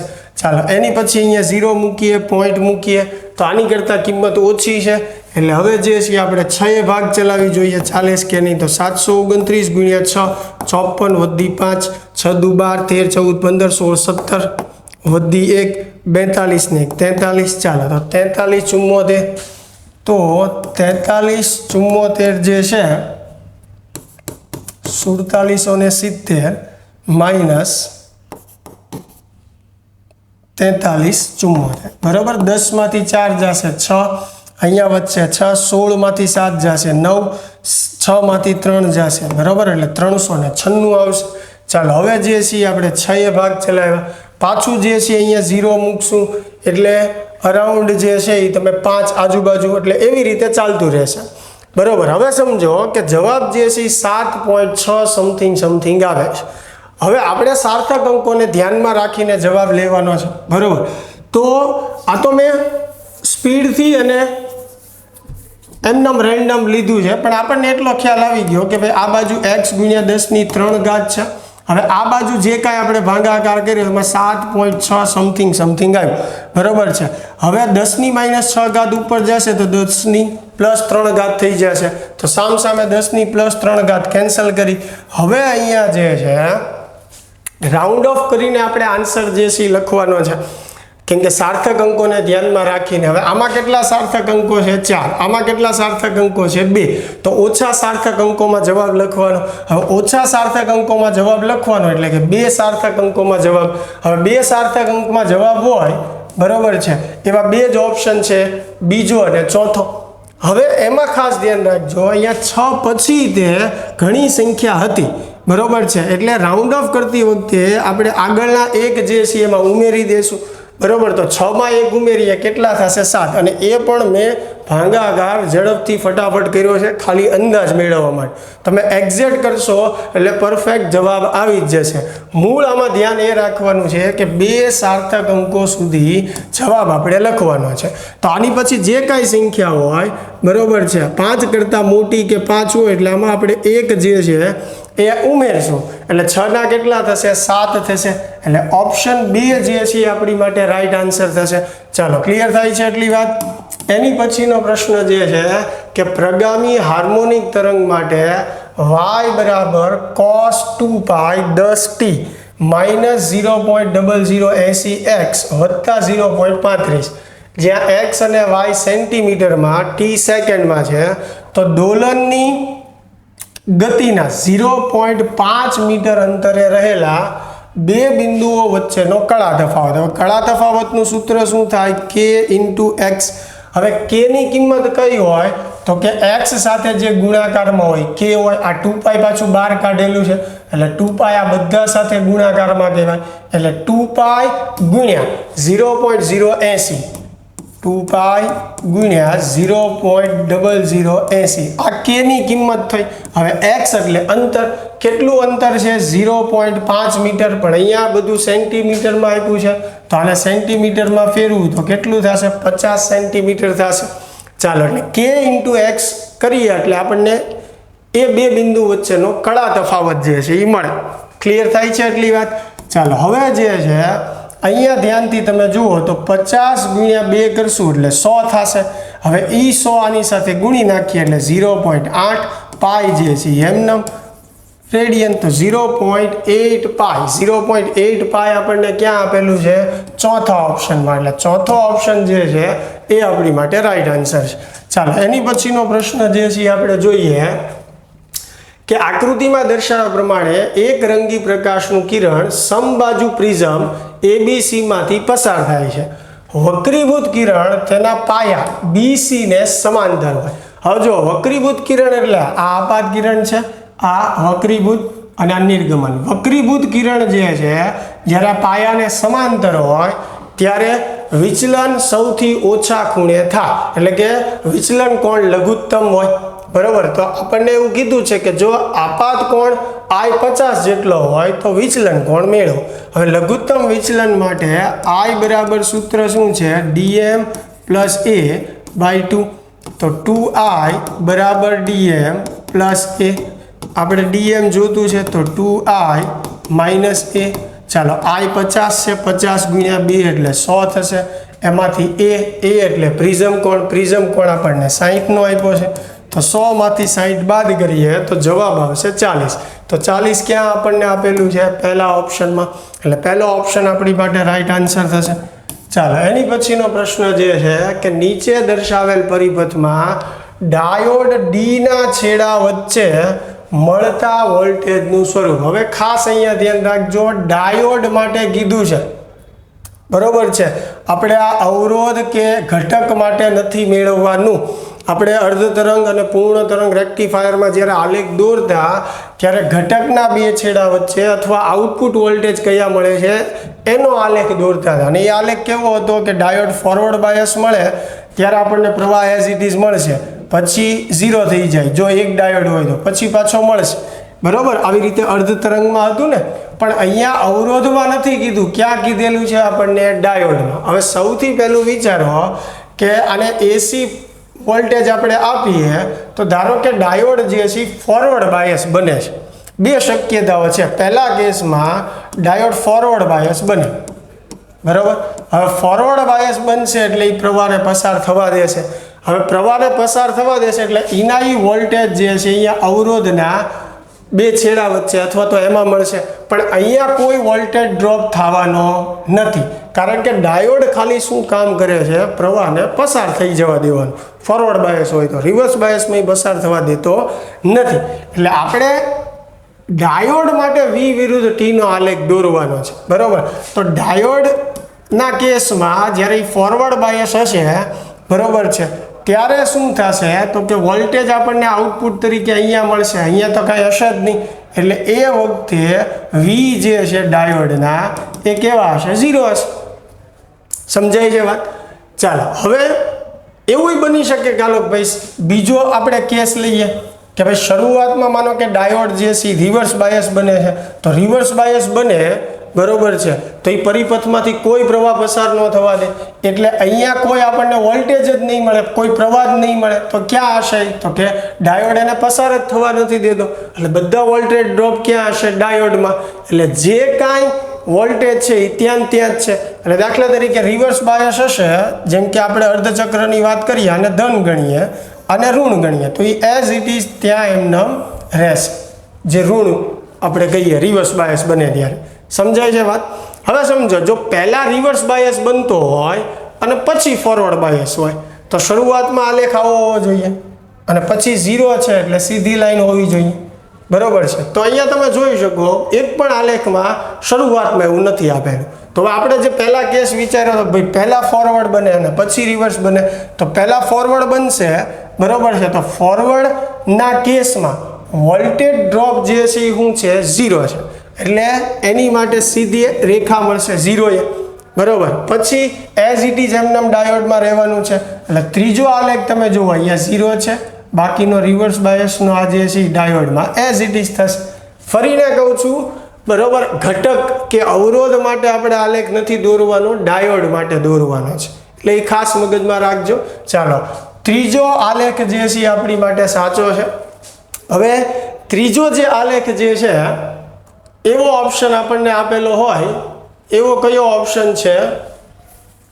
ત્રીજો જ છે, બરાબર.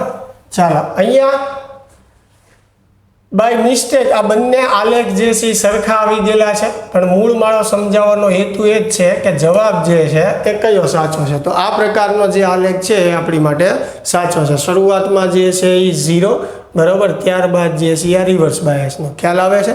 સેમ એવો કોપી ચોથા ઓપ્શનમાં છે, પણ પેપરમાં આ રીતે નહોતું. અહીંયા તો બાય મિસ્ટેક જે છે એ આવી ગયું છે. પણ તમારી પાસે પેપર હોય તો ખાસ 4 ઓપ્શન એકવાર ચેક કરી લેજો, બરાબર. ચાલો, એની પછીનો પ્રશ્ન જે છે કે ટી આવર્તકાળ ધરાવતા સાદા લોલક માટે ગતિ ઉર્જા અને સમય સાથેના ફેરફારનો આલેખ. હવે લોલક જે છે આવર્ત ગતિ જ કરે છે, અને આવર્ત ગતિ માટે આપણે ગતિ ઉર્જા, સ્થિતિ ઉર્જા અને કુલ ઉર્જાના અંતર સાથેના અને સમય સાથેના આલેખો જે છે એ આપણે જોયા હોય, બરાબર છે. હવે ગતિ ઉર્જાની આપણે વાત કરીએ તો શરૂઆતમાં t બરાબર 0 સમયે ગતિ ઉર્જા જે છે એ 0 થાય. ત્યારબાદ જે છે જેમ સમય વધે એમ ગતિ ઉર્જા જે છે એ વધતી જાય, મેક્સિમમ બને, પાછી જે છે ઘટે, 0 થાય, બરાબર. આ રીતનો આલેખ આપણે સંપૂર્ણ એક દોલન માટે જે છે એ જોયો હોય. શેનો આલેખ છે? ગતિ ઉર્જાનો. અને હંમેશા કેવી રહેશે? ધન. એટલે આલેખ ધન બાજુ જ આવશે. એટલે જે કાંઈ આલેખો જે છે ઋણ બાજુ દર્શાવેલા હોય તો નીકળી જ જશે. હવે આ આલેખમાં જુઓ ગતિ ઉર્જા અચળ બતાવી છે, બરાબર છે, તો અચળ તો હોતી નથી, તો એમને મેં ખ્યાલ આવી જાય કે ત્રીજો ઓપ્શન જ સાચો છે. હવે મેં જે આલેખ દોર્યો છે તો એને મેચ થતો આલેખ આ જ છે, એટલે ત્રીજો આલેખ જે છે એ આપણી માટે રાઈટ આન્સર, એટલે ત્રીજો ઓપ્શન જવાબ થયો આપણો. ચાલો, ક્લિયર થાય છે. એની પછીનો પ્રશ્ન જે છે કે એક અવરોધને 12 વોલ્ટના EMF અને 2 ઓહ્મ આંતરિક અવરોધ ધરાવતી બેટરી સાથે જોડવામાં આવે છે. જો પરિપથનો પ્રવાહ 0.6 એમ્પિયર હોય તો બેટરીના ટર્મિનલ વોલ્ટેજ, ચાલો એકદમ ઇઝી, V બરાબર E માઇનસ IR, E જે છે 12, I જે છે 0.6, R જે છે 2. તો આ 12 6 દુ 12 એટલે 1.2 થશે. 12 માંથી 1.2 બાદ કરો એટલે 10.8 વોલ્ટ આવશે. ચાલો, 10.8 આપેલું હોય એવો ઓપ્શન નંબર 2 છે, એટલે ઓપ્શન નંબર 2 આપણી માટે રાઈટ આન્સર. એકદમ ઇઝી પ્રશ્ન.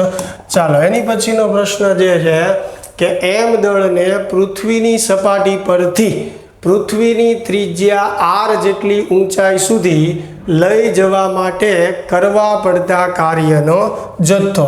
ચાલો, જ્યારે પદાર્થ પૃથ્વીની સપાટી ઉપર હોય ત્યારે એની સ્થિતિ ઉર્જાને U1 કહીએ, અને સ્થિતિ ઉર્જાનું સૂત્ર થાય Gm1 ગુણ્યા M2. પૃથ્વીનું દળ, પદાર્થનું દળ, છેદમાં પૃથ્વીના કેન્દ્રથી અંતર. તો પૃથ્વીના કેન્દ્રથી અંતર જ્યારે સપાટી ઉપર હોય ત્યારે કેટલું થશે? પૃથ્વીની ત્રિજ્યા r જેટલું. હવે બીજા કેસમાં આપણને શું કીધું છે કે સપાટી પરથી ત્રિજ્યા r જેટલી ઊંચાઈ, એટલે સમજો આ પૃથ્વી છે, આ કેન્દ્રથી r જેટલું અંતર. પહેલા પદાર્થ અહીંયા હતો સપાટી પર, બરાબર, ત્યારે અંતર r.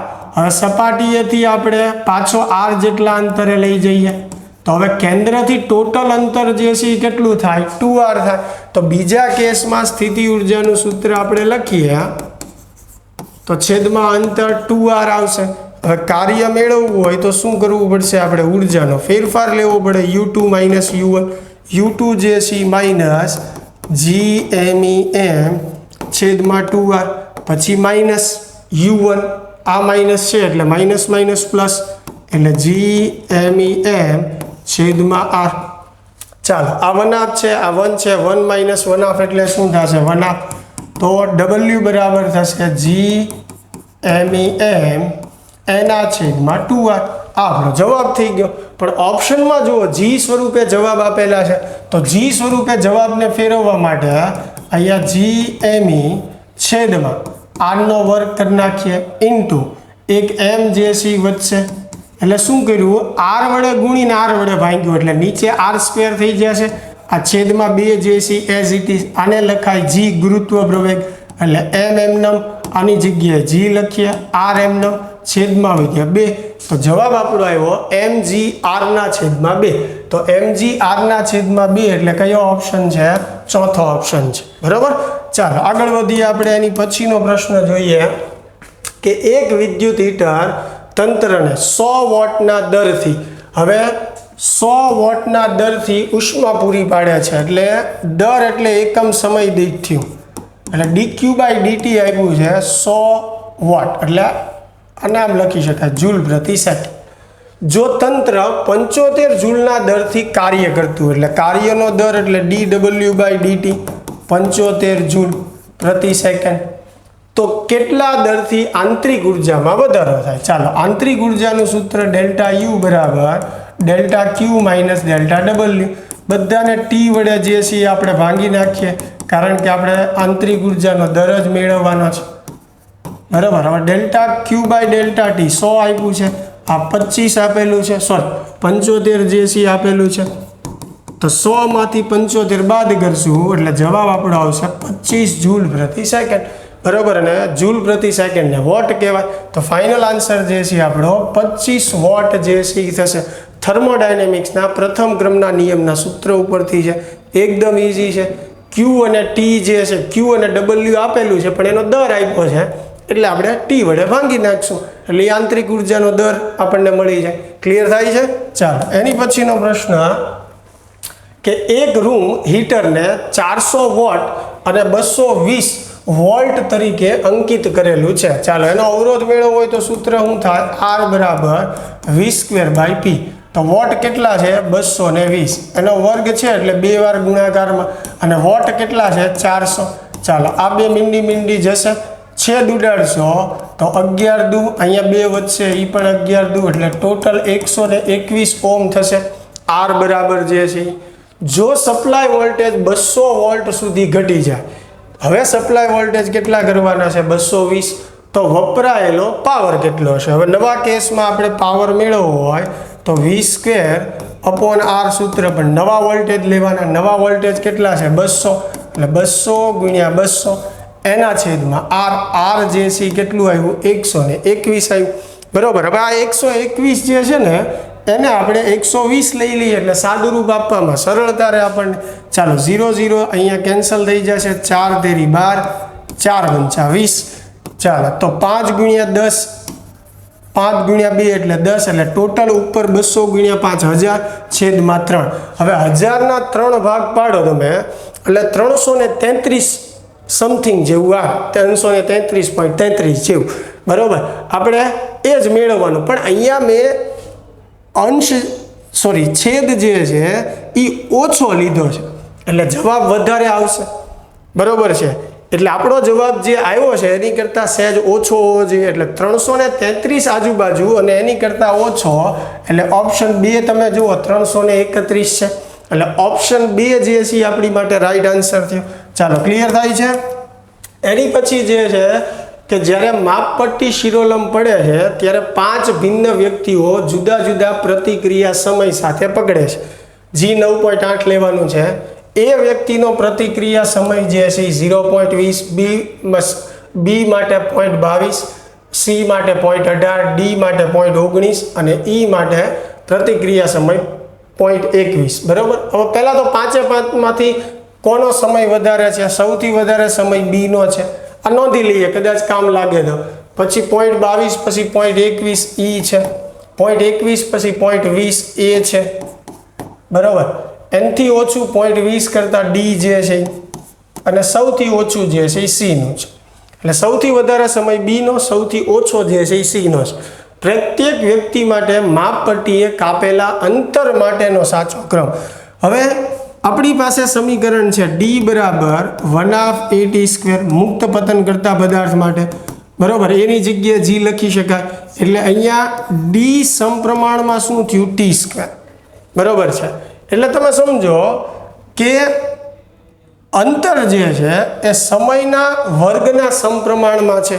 એટલે સમય જેટલો વધારે એ પ્રમાણે અંતર વધારે હશે. તો જેનો સમય વધારે એનું અંતર વધારે. તો સૌથી વધારે સમય બીનો છે એટલે સૌથી વધારે અંતર બી માટે આવશે. સૌથી ઓછો સમય સીનો છે તો સૌથી ઓછું સી માટે. એમ ક્રમશઃ દરેક માટે, કારણ કે સમપ્રમાણતાનો જે સંબંધ આપણે જોયો કે ટી વધશે તો ડી વધવાનું જ છે. બરાબર છે. તો આ જ બેઠો ઓપ્શન જે છે એ અંતર માટે આવશે.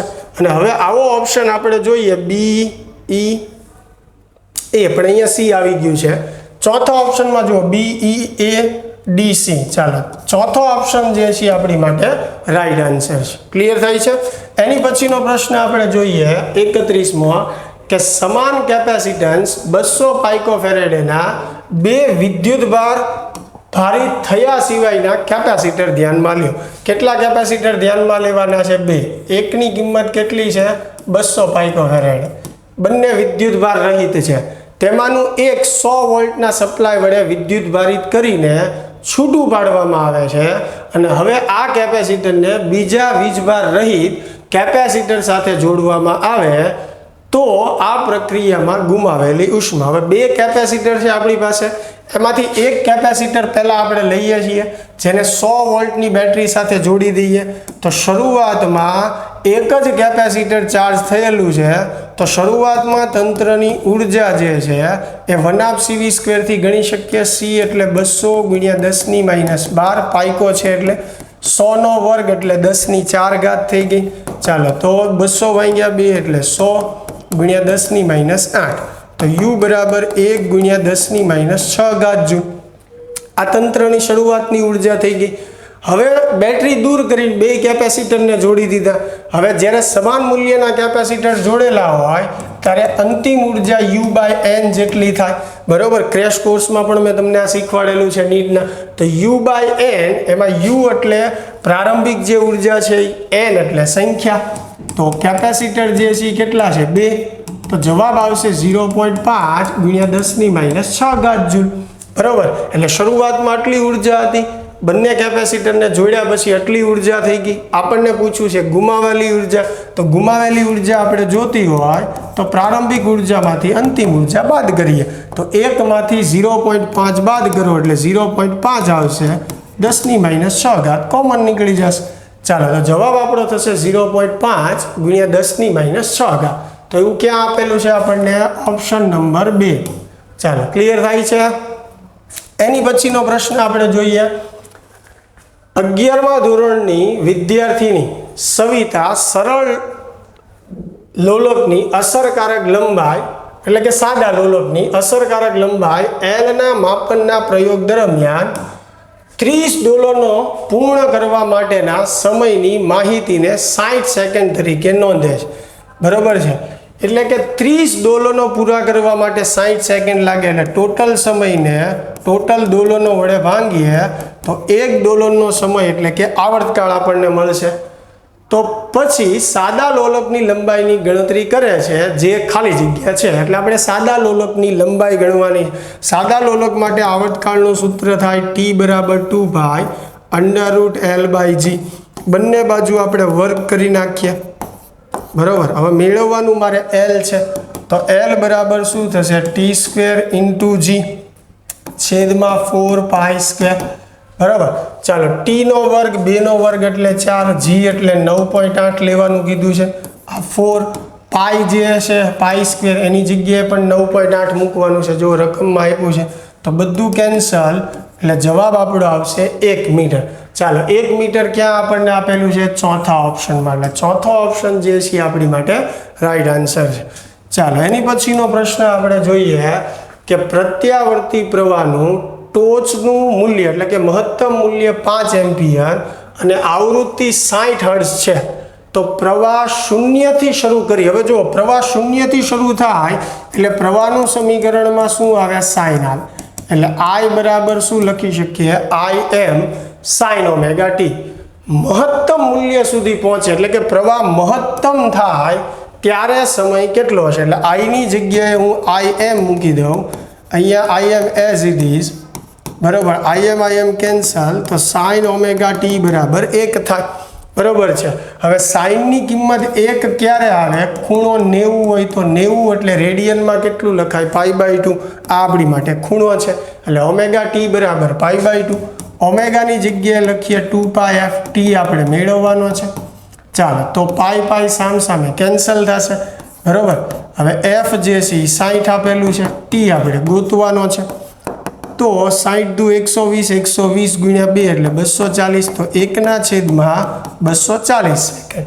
ચાલો, આવો ઓપ્શન આપેલો છે આપણને. હા, પહેલો ઓપ્શન છે જો 1/240 સેકન્ડ, એટલે એ આપણી માટે રાઈટ આન્સર થશે. એની પછીનો પ્રશ્ન જે છે કે વ્યતિકરણ અને વિવર્તનમાં પ્રકાશ ઉર્જા પુનઃવિતરિત થાય છે જો તે એક વિસ્તારમાં ઘટીને અપ્રકાશિત શલાકા ઉત્પન્ન કરે તો બીજા વિસ્તારમાં વધીને પ્રકાશિત શલાકા ઉત્પન્ન કરે છે. એટલે ઉર્જા સંરક્ષણનો નિયમ જળવાય રહે એમ. તો પહેલો ઓપ્શન જે છે એ અહીં ઉર્જાની પ્રાપ્તિ કે વ્યય થતો ન હોવાથી આ ઘટનાઓ ઉર્જા સંરક્ષણના સિદ્ધાંત સાથે મેળ ધરાવે છે. હા, તો આ સાચું છે, બરાબર. ઉર્જા સંરક્ષણના સિદ્ધાંત સાથે મેળ ધરાવે છે. બીજું કે વિવર્તન અને વ્યતિકરણ એ ફક્ત પ્રકાશના તરંગો વડે જ દર્શાવવાતી લાક્ષણિકતા છે. તો આ વાત ખોટી છે, કેમ કે એને અહીંયા લખ્યું ફક્ત પ્રકાશના તરંગો. વ્યતિકરણ અને વિવર્તન જે છે પ્રકાશના તરંગો, ધ્વનિ તરંગો, પાણીના તરંગો, આ બધા માટે જે છે એ સાચું છે. એટલે એકલું પ્રકાશના તરંગો માટે સાચું છે એવું નથી. એટલે આ વાક્ય અધૂરું છે, આપણી ભાષામાં કહીએ તો ખોટું છે, બરાબર છે. તો એ સાચું, બી ખોટું. તો એ સાચું અને બી ખોટું એવો પહેલો જ ઓપ્શન આપેલો છે. એટલે એ અથવા તો પહેલો ઓપ્શન જે છે આપણો રાઈટ આન્સર થયો. ચાલો, એની પછી જે છે કે એક 15 કિલોગ્રામ દળ ધરાવતી પેટીને સ્થિર ટ્રોલીના તળિયા પર રાખેલી છે. ચાલો, એક ટ્રોલી છે, આ ટ્રોલીની સપાટી દોરું છું, એની ઉપર 15 કિલોગ્રામની પેટી, એટલે આ 15 કિલોગ્રામની પેટી આપણે રાખેલી છે, સ્થિર છે. પેટી અને ટ્રોલી વચ્ચેનો ઘર્ષણાંક 0.12 છે, એટલે મ્યુ બરાબર 0.12. એટલે અહીંયા જે ઘર્ષણ છે એની માટે ઘર્ષણાંક આપ્યો છે. પેટી ટ્રોલી પર સ્થિર સ્થિતિમાં જળવાય રહે, કારણ કે આપણે જ્યારે ટ્રોલીને ધક્કો મારશું ને ત્યારે આની ઉપર જે આભાસી બળ લાગશે એ આ બાજુ લાગશે. એટલે આ બ્લોક ક્યાં ગતિ કરવા માટે પ્રયત્ન કરશે? પાછળની દિશામાં, બરાબર. પણ એને સ્થિર રાખવો, સ્થિર જળવાઈ રહે તે રીતે ટ્રોલીને ખાલી જગ્યા મીટર પ્રતિ સેકન્ડ સ્ક્વેરના મહત્તમ પ્રવેગથી ગતિ કરાવી શકાય. હું ટ્રોલીને એવી રીતે ગતિ કરાવું કે જેથી કરીને આ બ્લોક જે છે એ પાછળની દિશામાં ખસે નહીં, ગતિ ન કરે, બરાબર છે. તો એની માટે આપણે આ જે બ્લોક છે એનો પ્રવેગ શું કીધું છે આપણને કે ટ્રોલીનો પ્રવેગ કેટલો રાખીએ કે જેથી કરીને બ્લોક જે છે એ સ્થિર રહે. ચાલો, તો સૌથી પહેલાં બળ બતાવીએ તો સંપર્ક સપાટીને લંબ બળ આવશે, નીચેની તરફ જે છે એ વજન બળ આવશે. હવે આ બ્લોક જ્યારે ગતિ કરશે તો એની ગતિ જે છે જ્યારે આપણે ટ્રોલીને ધક્કો મારશું તો આભાસી બળના લીધે એની ગતિ ક્યાં થશે? પાછળની બાજુ થશે. એટલે સંપર્ક સપાટીએ ઘર્ષણ બળ જે છે ગતિની વિરોધી દિશામાં, બરાબર. આ એનું પરિણામી બળ અથવા તો તમે એને આભાસી બળ પણ કહી શકો છો. ચાલો, હવે સરખાવીએ તો વાય દિશાના બળો સરખાવીએ તો એન બરાબર શું થશે? mg થશે. એમ જે છે 15, જી જે છે 10. ચાલો, તો લંબબળ જે છે 150 ન્યૂટન મળશે. એફ બરાબર આપણે શું લખીએ? મ્યુ એન, એટલે 0.12 ગુણ્યા 150, એટલે ફાઇનલ આન્સર આપણો કેટલો આવશે? એફ બરાબર 18 ન્યૂટન. 12 ગુણ્યા 15 કરશો એટલે. ચાલો, હવે એક્સ દિશાના બળો સરખાવો તો એમ એ બરાબર શું થશે? એફ. તો એ બરાબર એફના છેદમાં એમ. તો એફ જે છે એ કેટલું છે? 18 છે. એમ જે છે એ દળ કેટલું આપણને આપેલું છે? 15. ચાલો, છેદ ઉડાડીએ. 15 એકા 15, 3 વધશે, 15 દુ 30 એટલે 1.2. તો પ્રવેગ જે છે આપણો કેટલો આવશે? 1.2 મીટર પ્રતિ સેકન્ડ સ્ક્વેર. એટલે ચોથો ઓપ્શન જે છે આપણી માટે રાઈટ આન્સર થશે. એની પછીનો પ્રશ્ન જે છે કે સાદા લોલકની ગોળીની ગતિ ઉર્જા અને સ્થિતિ ઉર્જાનો સરવાળો.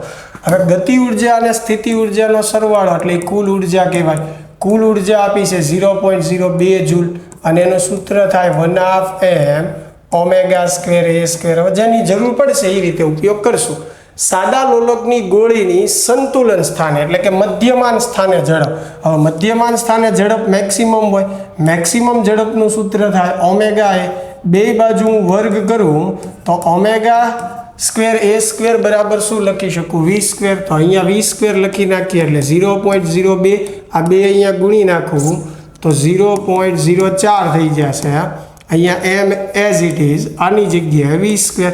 ચાલો v સ્ક્વેર બરાબર શું થશે? 0.04 એના છેદમાં m. m એટલે ગોળીનું દળ 20 ગ્રામ. ગ્રામને આપણે કેજીમાં ફેરવીએ એટલે 10⁻³ વડે ગુણવું પડશે. ચાલો તો હવે આને આવી રીતે લખી શકું. આ 4 બરાબર છેદમાં આપણે 100 એને ગુણ્યા 20 ગુણ્યા 10⁻³ તો આ 10⁻³ અને માઇનસ કેન્સલ. 2 દુ 4 તો v સ્ક્વેર બરાબર જવાબ આવશે 2. v મારે જોતું હોય તો કેટલું થશે? √2. √2 એટલે કેટલું થશે? 1.41. એટલે પહેલો ઓપ્શન જે છે આપણી માટે રાઈટ આન્સર થશે. ચાલો એની પછીનો પ્રશ્ન જે છે કે 4 કથનો આપેલા છે. ન્યુક્લિયસ માટેના કથનો છે બરાબર છે. હવે એમાંથી કયા સાચા છે ને કયા ખોટા છે આપણે કહેવાનું. સૌથી પહેલું કદ એની 1/3 ઘાતના સમપ્રમાણમાં. કદનું સૂત્ર શું થાય? 4/3 પાઈ r ઘન. હવે r જે છે એની જગ્યાએ આપણે મૂકી શકીએ r0 a⁻1/3 માથે ઘન આવશે તો 4/3 પાઈ r0 નો ઘન અને a આવશે અહીંયા 3 3 કેન્સલ. તો અહીંયા તમે જોઈ શકો કે કદ એના સમપ્રમાણમાં છે બરાબર. એટલે પહેલો ઓપ્શન ખોટો છે. બીજો કદ એના સમપ્રમાણમાં તો બી સાચું છે. ત્રીજું પરમાણુ અને ન્યુક્લિયસના દળનો તફાવત દળ ક્ષતિ છે તો આ ખોટું છે. આપણે ન્યુક્લિયસના બંધન ઉર્જાના દાખલાઓ ગણતા જ હોય દળ ક્ષતિ માટે. પછી ડી ન્યુક્લિયસ અને ઘટકોના દળનો તફાવત. ચાલો તો આ સાચું છે એને દળ ક્ષતિ કહેવાય. તો બી અને ડી સાચું, એ અને સી ખોટા. તો બી અને ડી સાચા, એ અને સી ખોટા. પહેલો જ ઓપ્શન છે. ચાલો તો આપણી માટે રાઈટ આન્સર જે છે એ પહેલો ઓપ્શન થશે.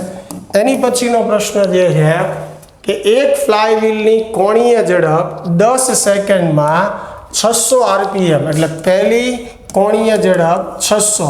હવે RPM ને રેડિયન પ્રતિ સેકન્ડમાં ફેરવવા માટે 2π વડે ગુણવું પડે, 60 વડે ભાંગવું પડે. તો 60 દાણ અહીંયા 600 થશે એટલે 10 વધશે એટલે 20π રેડિયન પ્રતિ સેકન્ડ. આ પ્રારંભિક ઝડપ થઈ. હવે ઓમેગા જે છે અંતિમ ઝડપ 1200 આપેલું છે એને પણ મારે રેડિયન પ્રતિ સેકન્ડમાં ફેરવું તો આનું ડબલ છે એટલે અહીંયા 40π થઈ જશે બરાબર. અને આ 10 સેકન્ડમાં થાય છે એટલે સમય પણ આપણને આપેલો છે 10 સેકન્ડ બરાબર. તો આ સમય દરમિયાન ફ્લાય વ્હીલે પૂર્ણ કરેલ પરિભ્રમણની સંખ્યા. ચાલો પરિભ્રમણની સંખ્યા માટે આલ્ફાની જરૂર પડશે. તો આલ્ફાનું સૂત્ર શું છે? ઓમેગા માઇનસ ω0/T બરાબર. તો ઓમેગામાંથી ω0 બાદ કરો, 40માંથી 20 જાય એટલે 20π આવશે, T 10. તો આલ્ફા જે છે કોણીય પ્રવેગ 2π રેડિયન પ્રતિ સેકન્ડ સ્ક્વેર આવશે. હવે એના આધારે આપણે કોણીય સ્થાનાંતર મેળવીએ. આપણી પાસે સૂત્ર છે ω0T + 1/2 α T સ્ક્વેર. ચાલો તો ω0 જે છે એ કેટલું છે? 20π છે. T એટલે 10 છે વત્તા 1/2 α એટલે 2π. T એટલે 10, 10 નો વર્ગ 100. તો અહીંયા આ બેનો ગુણાકાર આવશે 200π. અહીંયા 2 2 કેન્સલ એટલે આવશે 100π. તો થીટા બરાબર કેટલું થશે?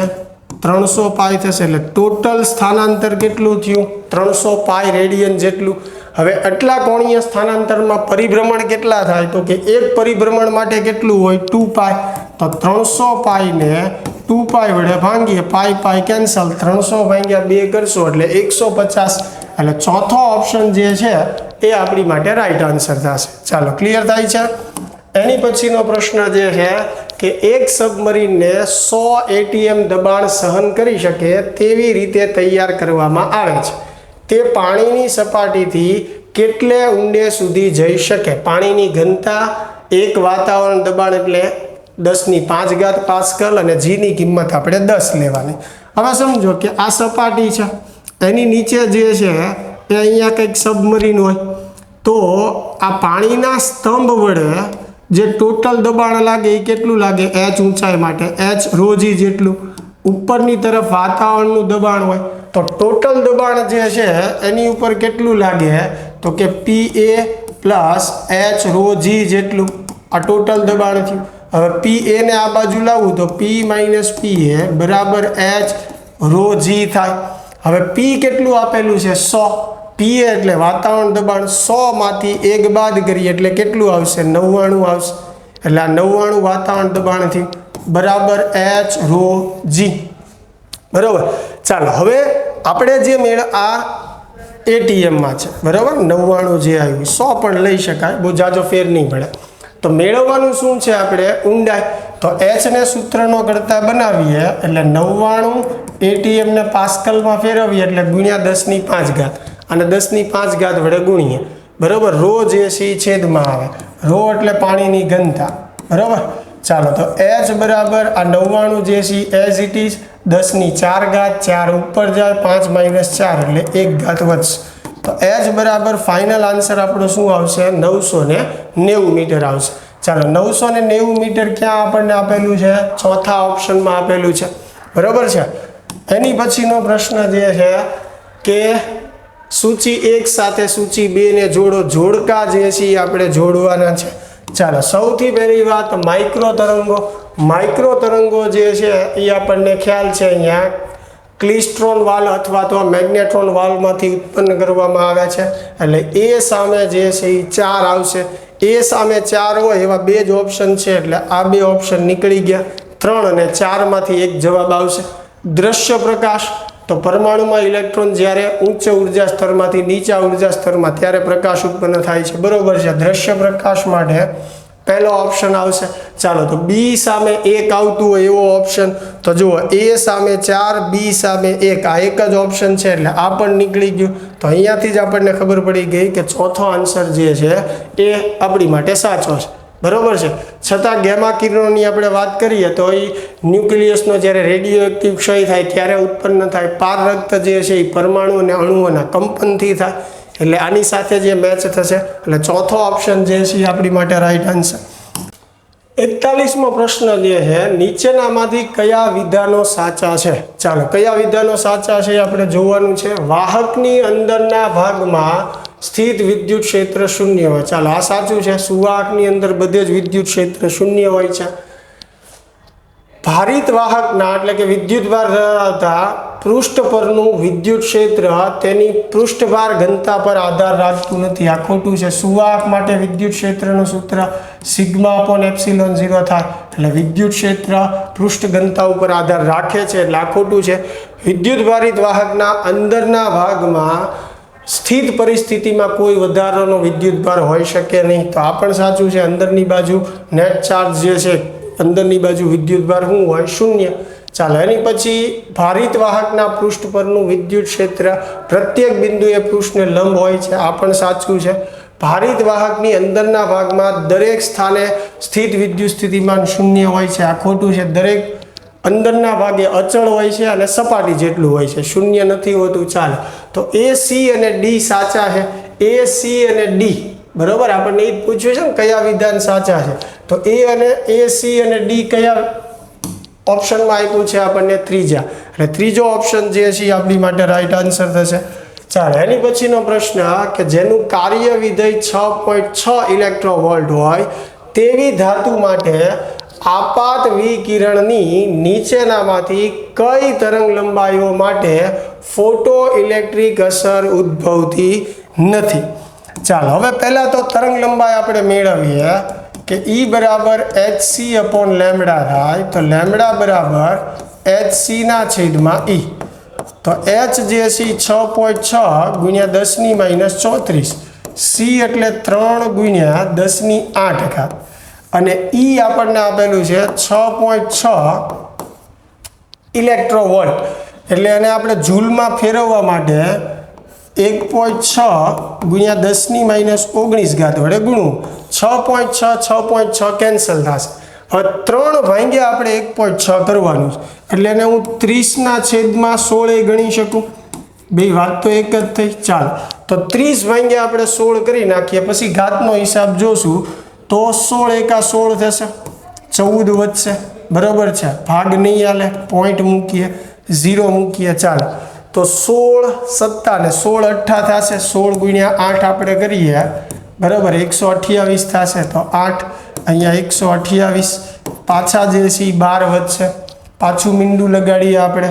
તો હવે 128 એટલે 7 જે છે ભાગ ચાલવો જોઈએ ને, તો 16 7 42 4 112. ચાલો તો 112 એટલે 8 વધશે, 7 ભાગ આવ્યો એટલે 1.87 આપણો આન્સર આવ્યો. ચાલો તો આને 1.87 ગુણ્યા, હવે 10ની ઘાત આપણે જોઈએ તો ઉપર જે છે આ 19 ઉપર જશે તો પ્લસ થઈ જશે એટલે 27 થઈ ગયું. તો 34માંથી 27 આપણે કાઢીએ, 14માંથી 7 જાય 7 એટલે 7 ઘાત જે છે એ આવશે, પણ 10ની -7 આવશે કારણ કે -34 મોટા છે. બરાબર, તો 1.87 ગુણ્યા 10ની -7 ઘાત. બરાબર, આપણો આન્સર જે છે એ એટલો થશે, 1.87 ગુણ્યા 10ની -7 ઘાત. બરાબર છે. હવે આને આપણે નેનોમાં ફેરવીએ તો લેમડા બરાબર 187 ગુણ્યા 10ની -9 ઘાત લખી શકાય, એટલે આને 187 નેનોમીટર કહેવાય. હવે ધ્યાનથી સમજજો, ફોટો ઇલેક્ટ્રિક અસર શરૂ થવા માટેની શરત શું છે? આવૃત્તિની વાત હોય તો આવૃત્તિ થ્રેશોલ્ડ આવૃત્તિ કરતાં વધારે હોવી જોઈએ, પણ અહીંયા તરંગ લંબાઈની વાત છે. તો ફોટો ઇલેક્ટ્રિક અસર ક્યારે શરૂ થાય? કે જ્યારે થ્રેશોલ્ડ તરંગ લંબાઈ છે એની કરતાં તરંગ લંબાઈ ઓછી હોય એની માટે થાય. બરાબર, તો આ 187 કરતાં જેટલી તરંગ લંબાઈ ઓછી હશે એ બધા માટે ફોટો ઇલેક્ટ્રિક અસર થશે. તો શેનાથી નહીં થાય? તો કે જે 187 કરતાં વધારે મૂલ્ય ધરાવતું હશે.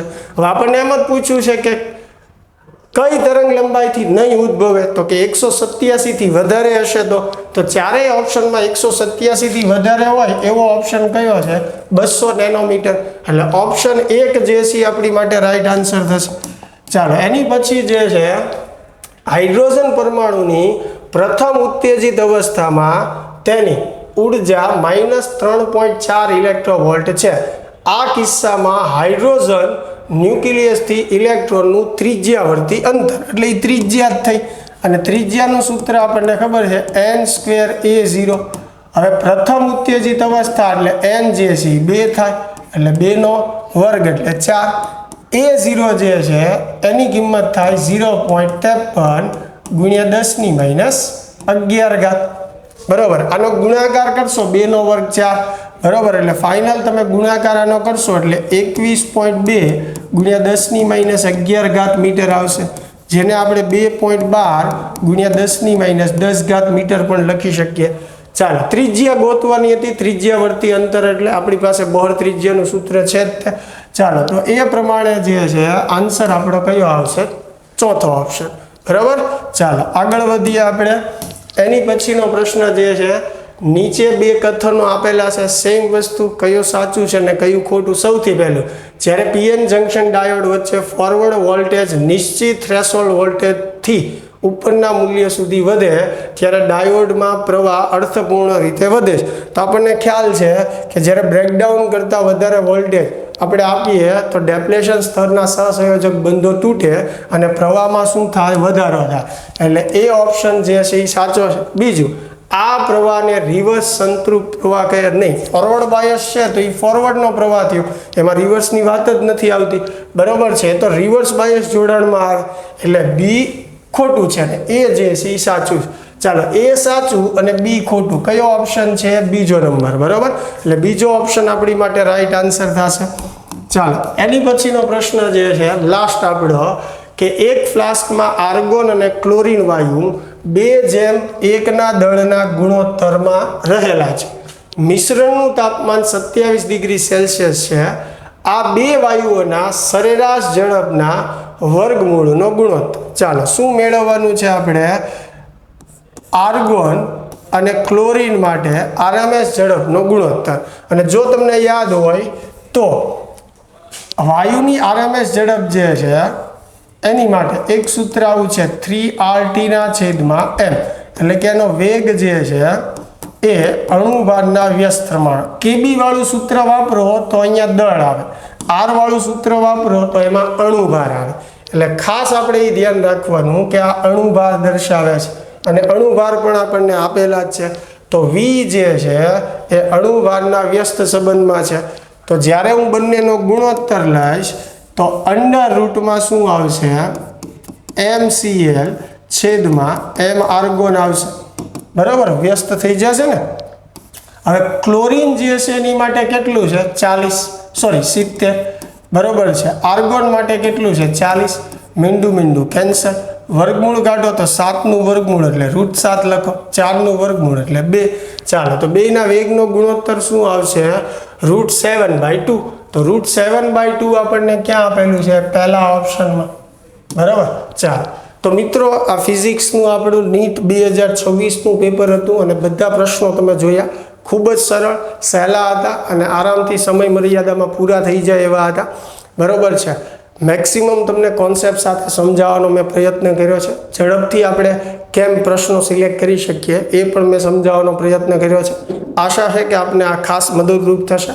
ખાસ આપણા વિડીયો જે છે બીજા વિદ્યાર્થીઓ સુધી પણ શેર કરતા રહેજો, કારણ કે હવે જે આવનારા વિદ્યાર્થીઓ છે 12મામાં એની માટે ઘણા બધા કોર્સીસ લઈને હું આવવાનો છું ફિઝિક્સમાં. તો ખાસ હવે જે વિદ્યાર્થીઓ 12મા ધોરણમાં આવે છે અથવા 11 સાયન્સમાં એડમિશન લે છે એના સુધી આપણી ચેનલને પહોંચાડજો.